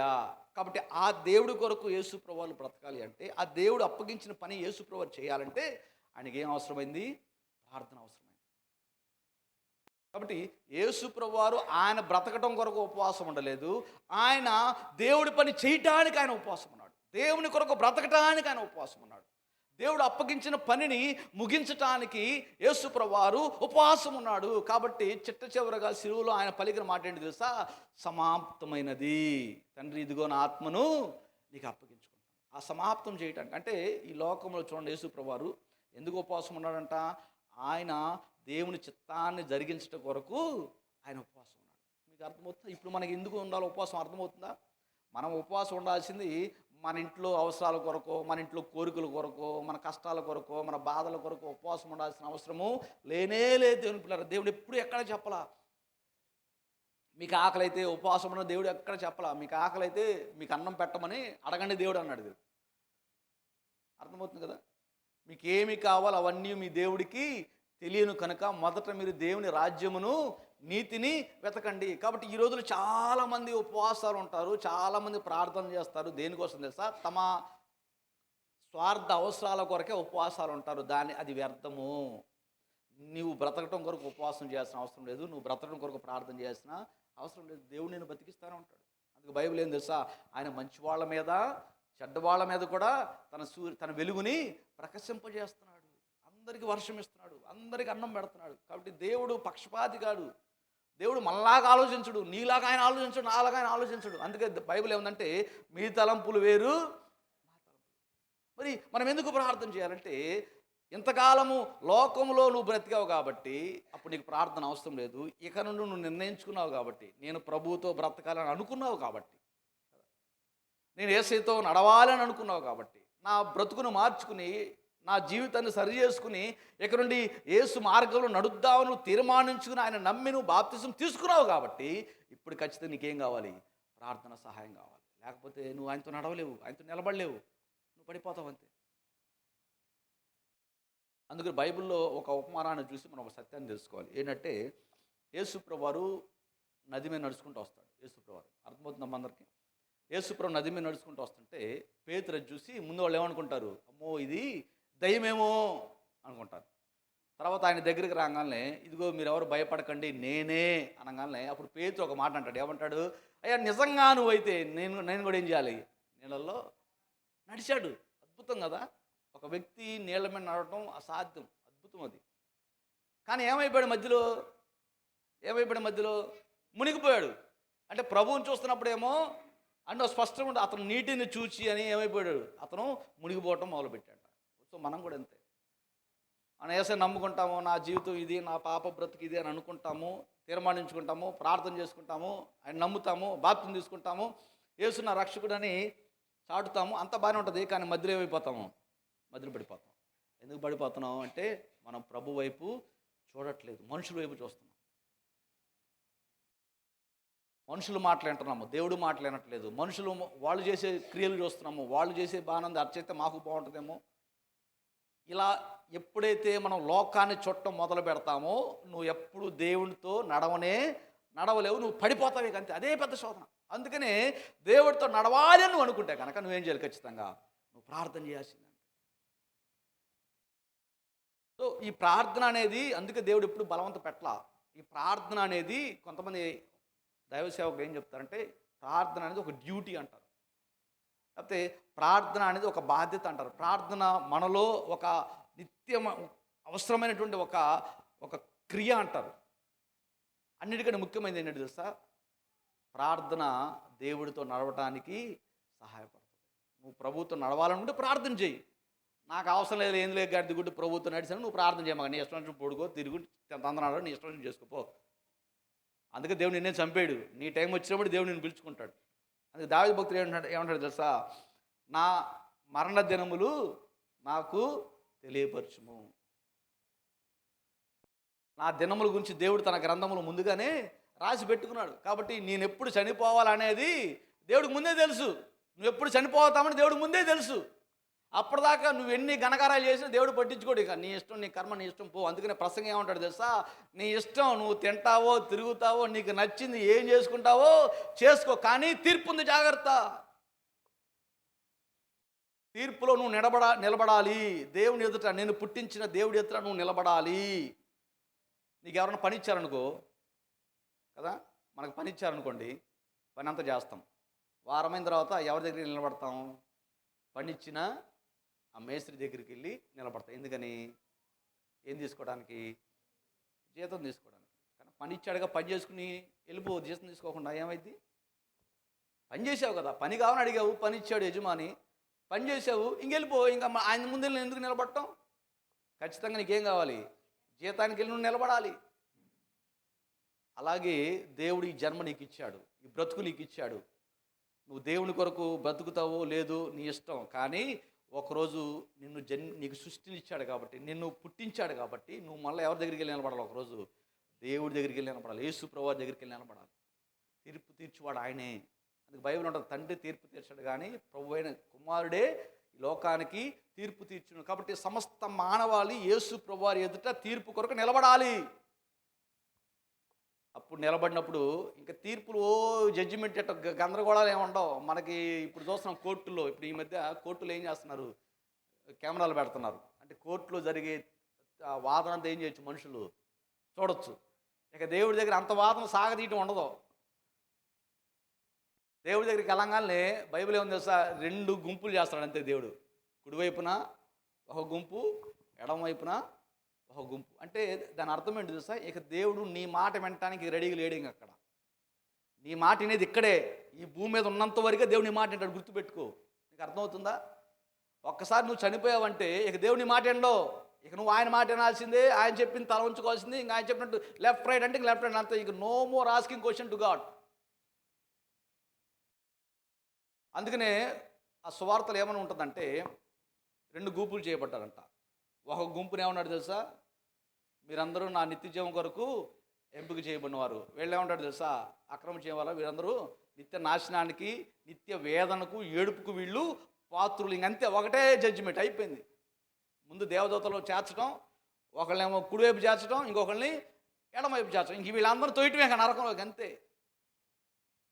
ఇంకా అక్కడికి వెళ్ళి ఆ టైంలో అయ్యా ఇదిగో మేము ఇన్ని చేసాం కదా, అన్ని చేసామంటే నువ్వెవరో నాతో నోరు పో, ఇంకంతే.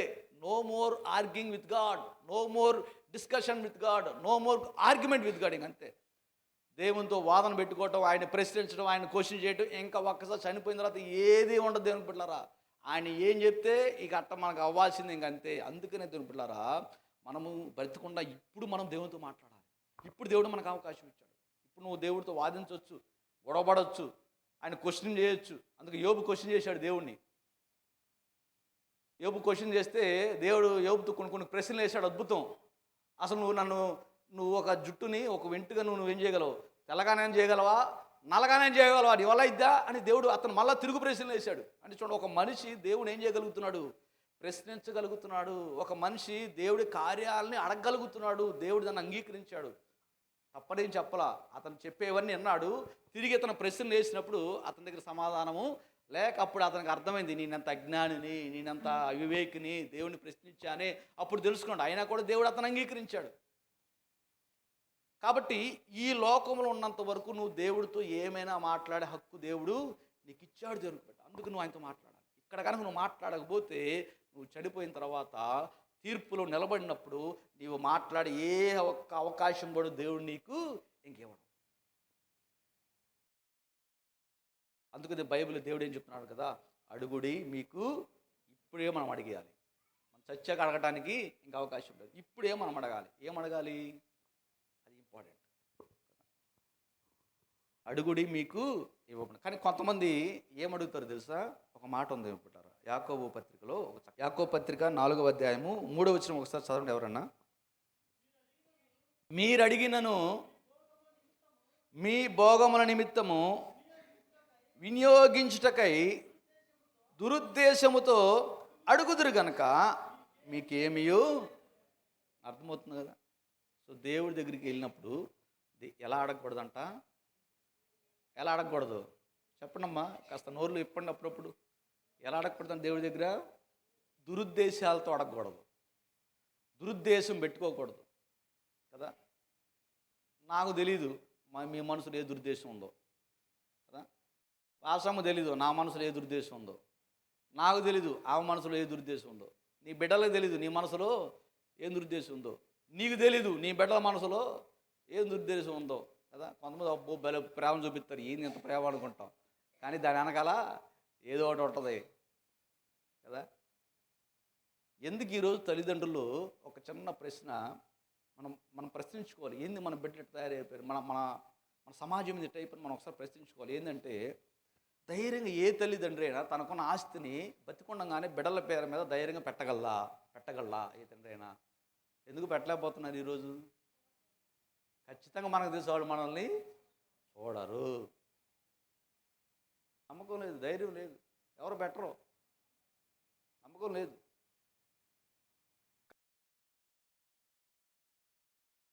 కాబట్టి పిల్లలు ఏం చేస్తారు అంటే, వాళ్ళు చూస్తున్నారంటే దేంతో చూస్తున్నారు, ఏ మనసుతో చూస్తున్నారని అర్థం. ఇంకా దురుద్దేశం ఉందా లేదు ఇక్కడ?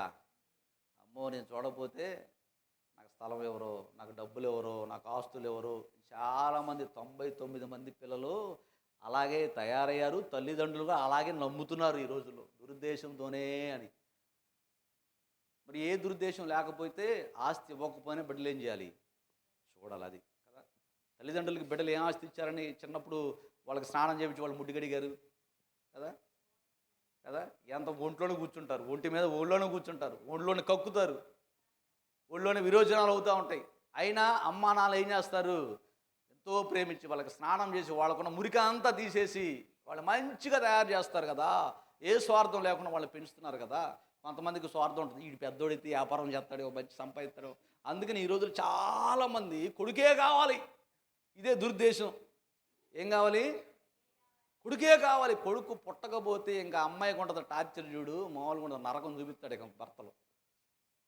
అత్త చూపిస్తుంది టార్చరు, ఇంట్లో వాళ్ళు చూపిస్తారు టార్చరు. చులకనగా అబ్బో అమ్మాయి పుట్టిందంట ఆమెకి, వీళ్ళకి కొడుకు పుట్టి వాళ్ళకి కూతురు పుడితే వీళ్ళ రుబాబు ఉంటుంది, వీళ్ళ స్టైల్ ఉంటుంది చూడు, వీళ్ళు చేసే యాశాలు ఉంటాయి చూడు. అబ్బో దేవుడు మా పక్షాన ఉన్నాడంటే ప్రవర్తిస్తారు వీళ్ళు. అంటే కొడుకునిస్తే నీకు దేవుడు నీ పక్షాన ఉన్నట్ట, కూతురునిస్తే వాళ్ళ పక్షాన దేవుడు లేనట్ట, ఇలా ఆలోచిస్తూ ఉంటారు. ఎందుకు కొడుకు? ఇక్కడ పెద్ద దురుద్దేశం.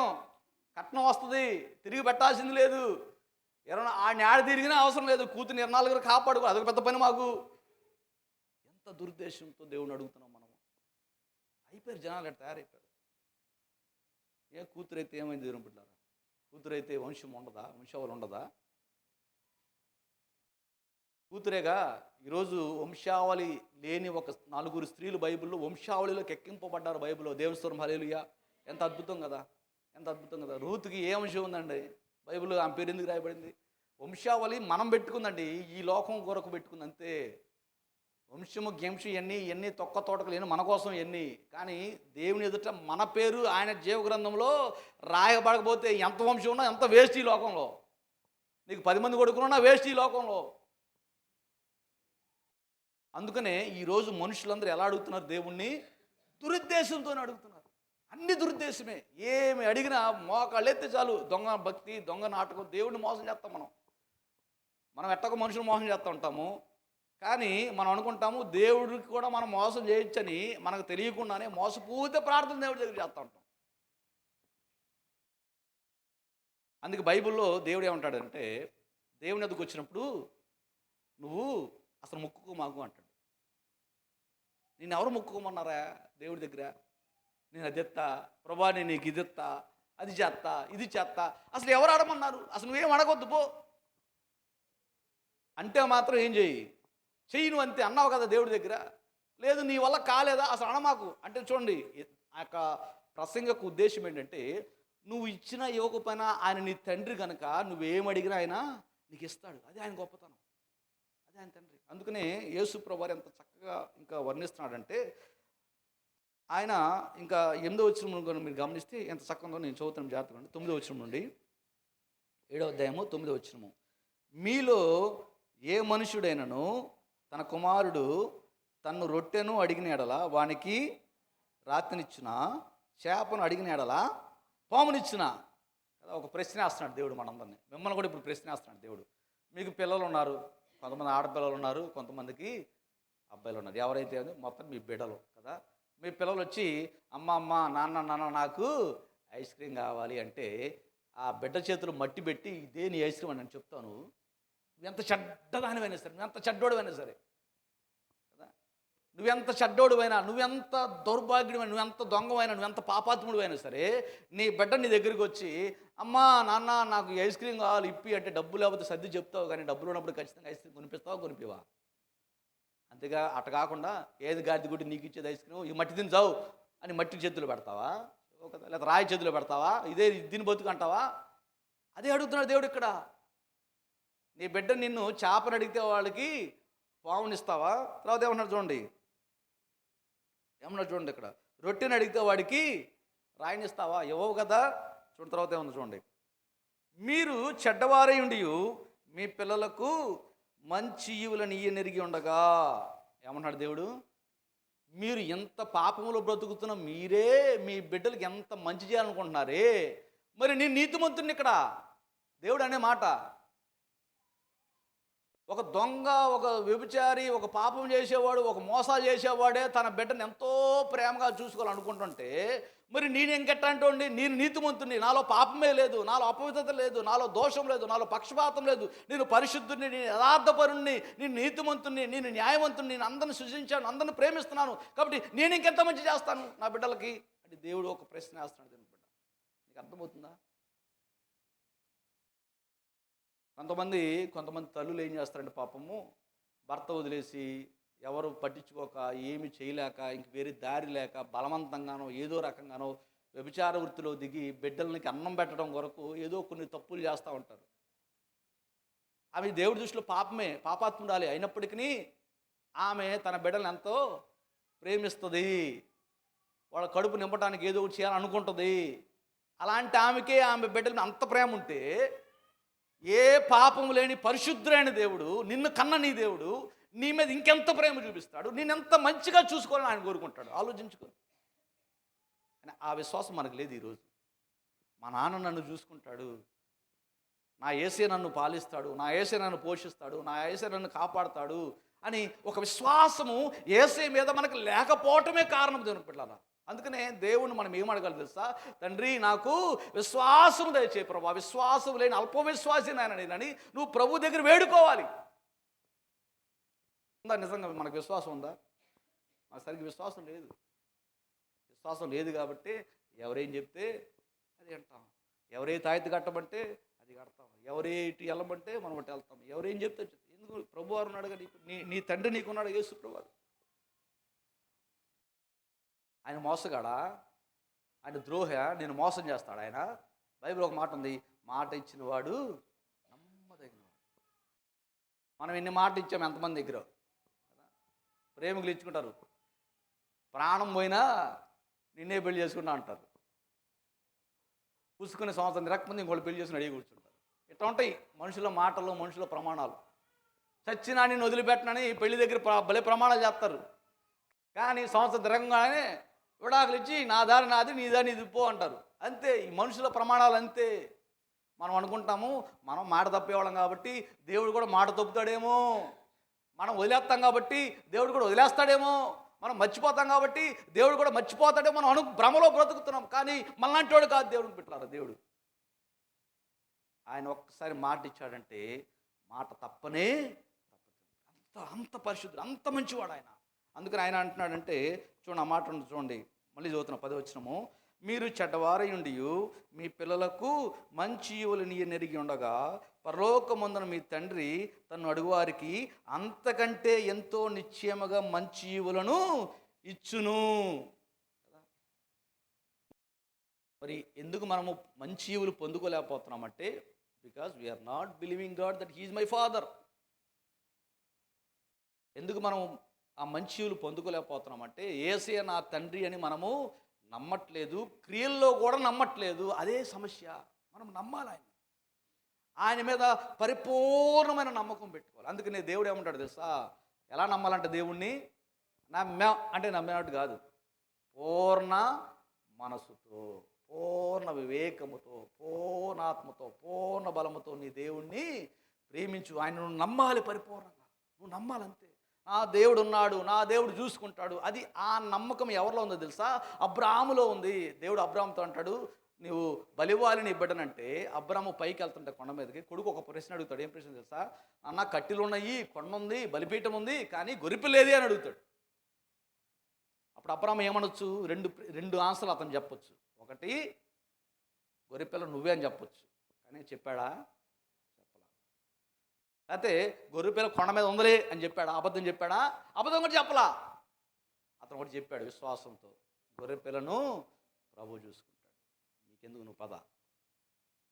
That is the trusting God. అది నమ్మకం అంటే, అది నమ్మటం అంటే అది. ఈరోజు అది లేదు మన దగ్గర. కొంత సమయం గ్యాప్ ఇచ్చి దేవుడు పరీక్షకు అనుమతిస్తే చాలు, ఆ పరీక్షలో దేవుడు ఎక్కడా, దేవుడు ఏమైపోయాడు, ఇక ఆయన వదిలిపడేస్తాం మనము. మాటతో దేవుని వదిలేస్తాము, క్రియలతో దేవుని వదిలేస్తాము, ఆయన హృదయాన్ని గాయపరిచి ఆయన వదిలేస్తాము, మర్చిపోతాం దేవుని, ఇంకోవైపు తిరిగేస్తాం. ఎందుకంటే మనకేం లేదు, విశ్వాసం లేదు. విశ్వాసం లేని మూర్ఖతరం మనం. అందుకు యేసు ప్రభువారు ఒకసారి ఏమంటాడు తెలుసా ఆయన శిష్యుల్ని? అయ్యో విశ్వాసం లేని మూర్ఖతరం వాళ్ళలారా, మీరు ఆవగించినంత విశ్వాసము నా గొప్ప అద్భుతాలు మీరు చూస్తారు కదా. ఈరోజు ఆ మాట మనకు కూడా ఫలించింది, వాళ్ళకే కాదు మనకు కూడా ఫలించింది ఆ మాట. మనకి విశ్వాసం లేదు. అందుకనే దేవుని అడగాల్సింది ఏంటి తెలుసా? ఏమడగాలి తెలుసా మనము? తండ్రి నాకు విశ్వాసం లేదు ప్రభా, నాకు విశ్వాసం కావాలి. ఎవరేం చెప్తే నమ్మేస్తున్నాను, ఎవరేం చేయమంటే చేసేస్తున్నాను, ఎవరు ఎడిపోమంటే అడిపోతున్నాను. అయ్యా నా బ్రతుకంతా అవిశ్వాసంతో, అల్ప విశ్వాసంతో ఉన్నాను, నాకు దయచేసి విశ్వాసం దయచేయి ప్రభా అని ప్రభు ఎదుట మోకాళ్ళేసి అడగాలి. అడగాలి. నువ్వు అడుగుడి, అప్పుడు మీకు ఖచ్చితంగా ఇవ్వబడిద్ది. అంతే, ఇస్తాడంతే దేవుడు. ఆయన అడుగు విశ్వాసాన్ని ఖచ్చితంగా దేవుడు నీకు ఇస్తాడు. నిన్ను మీరు నేను ఎటు చూడకూడదు ప్రభా, నిన్ను తప్పి నేను ఎటు వెళ్ళకూడదు, నాకు సహాయం కావాలి. ఎందుకంటే నేను నీ కొరకు బతుకుదాం అనుకుంటున్నాను ప్రభా. నేను సాతానంతో బతకాలనుకోవట్లేదు, నేను లోకంతో బతకాలనుకోవట్లేదు, నేను పాపం చేస్తూ బతకాలనుకోవట్లేదు, నేను అపవిత్రతగా బతకాలనుకోవట్లేదు, నేను ఎవడు ఎటుపోతే ఆడు దారిలో పోవాలనుకోవట్లేదు, నేను నీతో నడవాలనుకుంటున్నాను. కాబట్టి నా తండ్రి ఇదిగో హనోకు తోడైనట్టే నాకు కూడా తోడైండు ప్రభా అని నువ్వు ప్రార్థనలు ఆయన అడగాలి దేవునికి బిడ్డ. అది ఇంపార్టెంట్. మనం అడుగుతున్నామా? అసలు ఇది అడగం.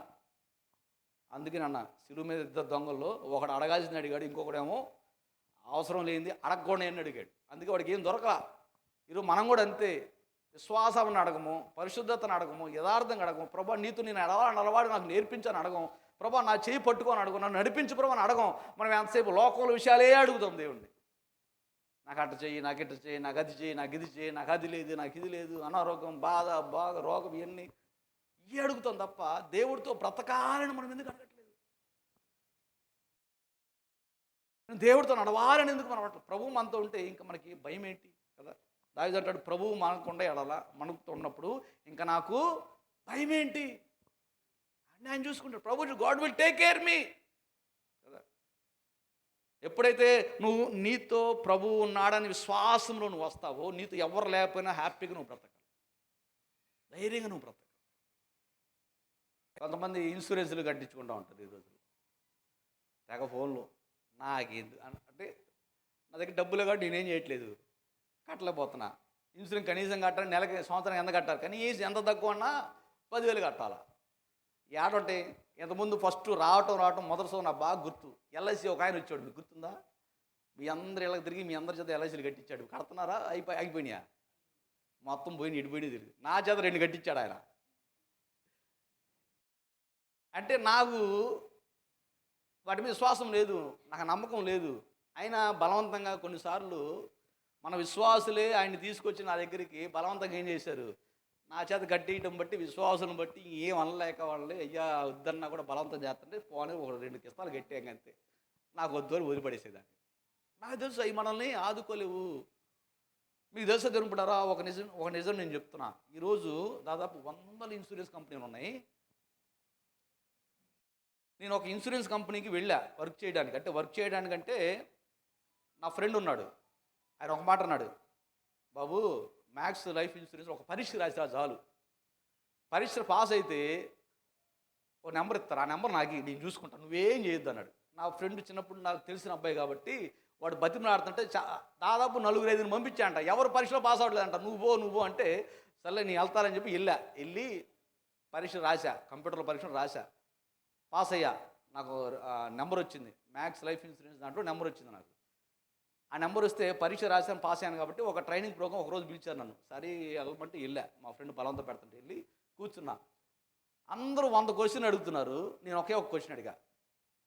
మీరు ఇప్పటి వరకు ఎంతమందికి క్లెయిమ్ చేశారు, ఆ డీటెయిల్స్ ధైర్యంగా మీరు ఇవ్వగలరా అని ఒక ప్రశ్న అడిగా. అవి ఎవరికి చెప్పమండి. ఏ నువ్వు క్లెయిమ్ చేసింది చెప్తే తప్పేంటి, ఎందుకు అంత భయం? అంటే క్లెయిమ్ అనేది 99.9% జరగదు, అందుకే అవి చెప్పరు. అప్పుడు నాకు అర్థమైంది పెద్ద మోసాలు ఇవ్వాలి. నేను ఒక అతనికి బైక్ ఇన్సూరెన్స్ కట్టాడు ఇన్సూరెన్స్, వెళ్తున్నాడు, యాక్సిడెంట్ అయింది, చనిపోయాడు. ఇన్సూరెన్స్ డబ్బులు రాలా. ఎందుకు రాలేదని వాళ్ళు ఏమని చెప్పారు తెలుసా? ఒక చిన్న ఇష్యూ చెప్పి ఆపేసారు. ఏంటి తెలుసా? ఈయన బండికి ఉండాల్సిన లైట్ లేకుండా ఎల్ఈడి లైట్ వేయించాడు, అందుకని ఇతనికి ఏం రాదు, ఇన్సూరెన్స్ రాదు. పోయింది పో. నానా కట్టాడు, సంవత్సరానికి 10,000 చొప్పున 15 ఏళ్ళు ఏమో కట్టాడు. మొత్తం ఏమైపోయినాయి, గంగలు పోసిన పోల్లాగా తయారైనాయి కదా.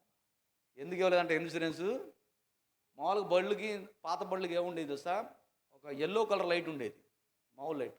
ఇప్పుడు అన్నీ ఏం పెడుతున్నారు, ఎల్ఈడి లైట్లు పెడుతున్నారు. సో అది రూల్ ఉంటుంది, బండికి వచ్చిన లైట్ తప్ప వేరే బల్బు మారిస్తే వాళ్ళు ఎన్ని డబ్బులు కట్టినా ఇన్సూరెన్స్ డబ్బులు ఇవ్వరు.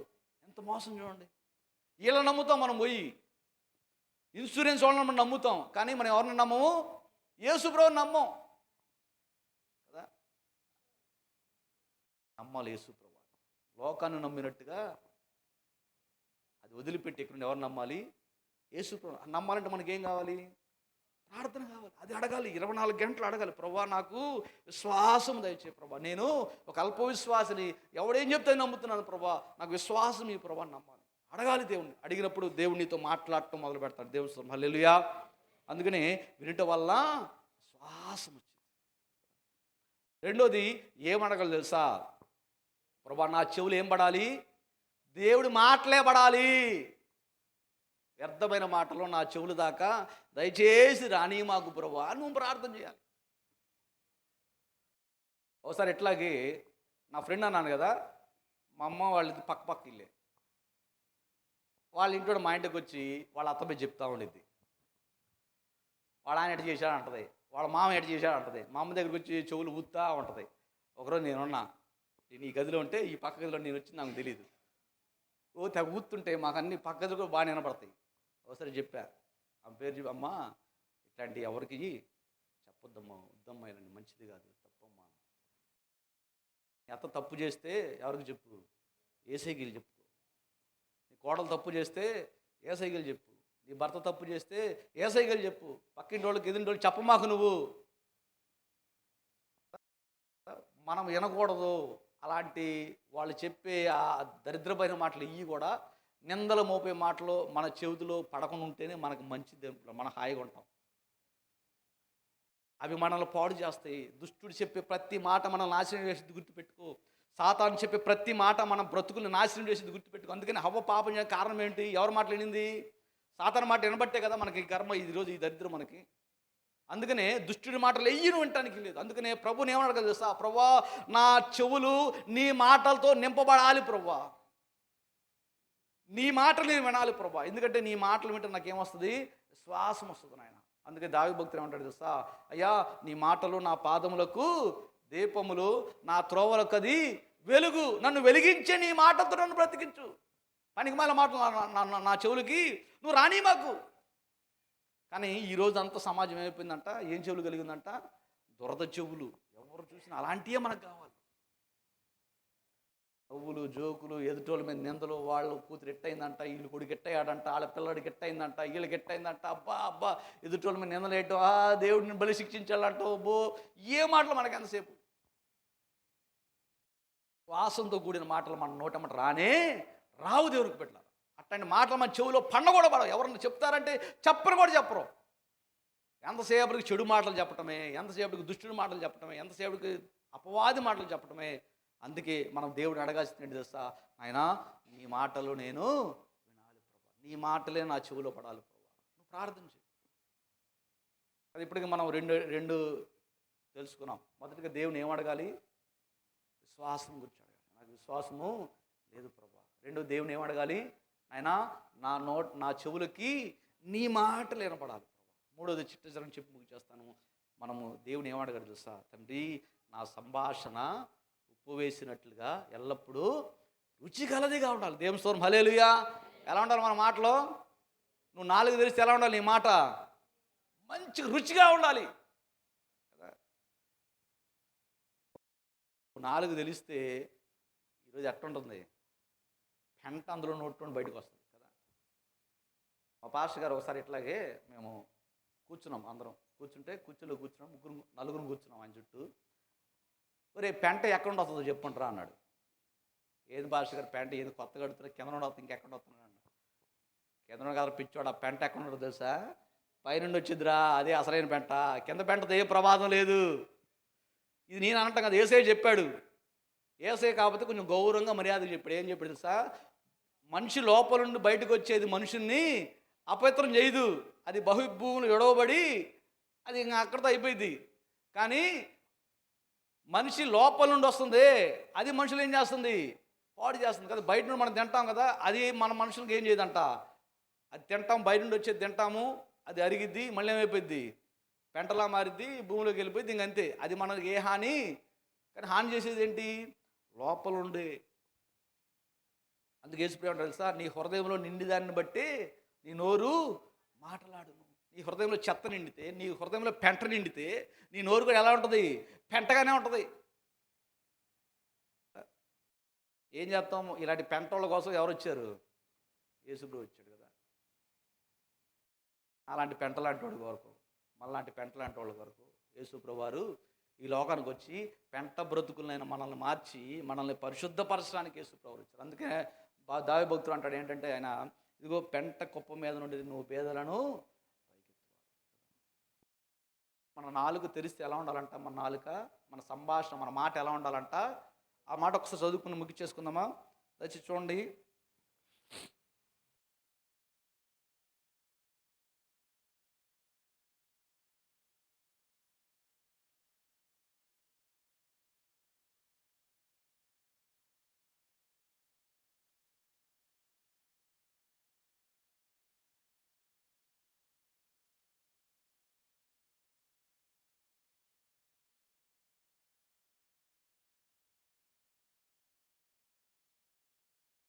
మీలో ప్రతివాడును దేవుని ఎరుగని అన్యజనులు, కొలసి 4:6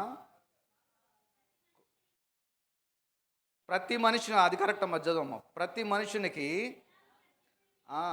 ఎలాగూ ప్రత్యుత్తరం ఇయ్యవలెనో అది మీరు తెలుసుకొనుటకై మీ సంభాషణ ఉప్పు వేసినట్లు ఎల్లప్పుడూ రుచిగలదిగాను కృపాసహితముగాను ఉండనీయుడి కదా. నీ మాట ఎలా ఉండాలి?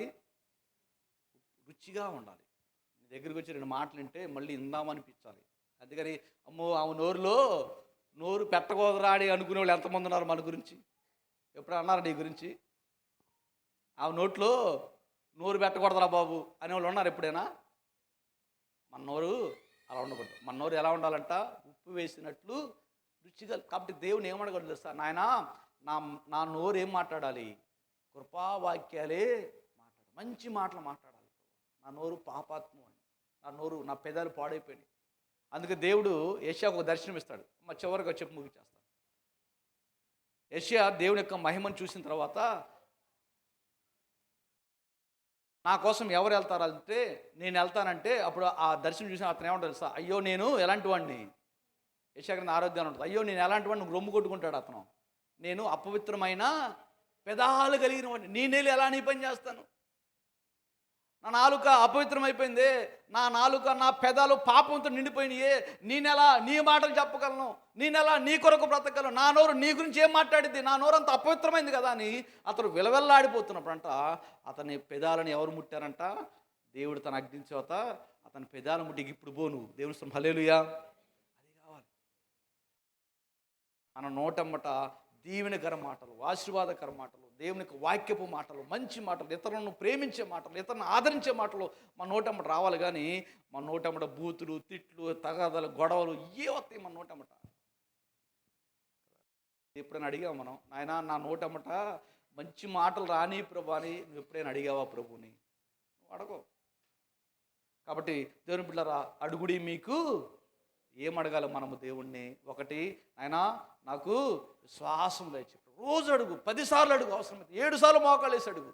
ఆయన నాకు విశ్వాసమే విశ్వాసమే విశ్వాసం. అడుగు దేవుడు, నువ్వు ఇస్తాడు నీకు ఆయన.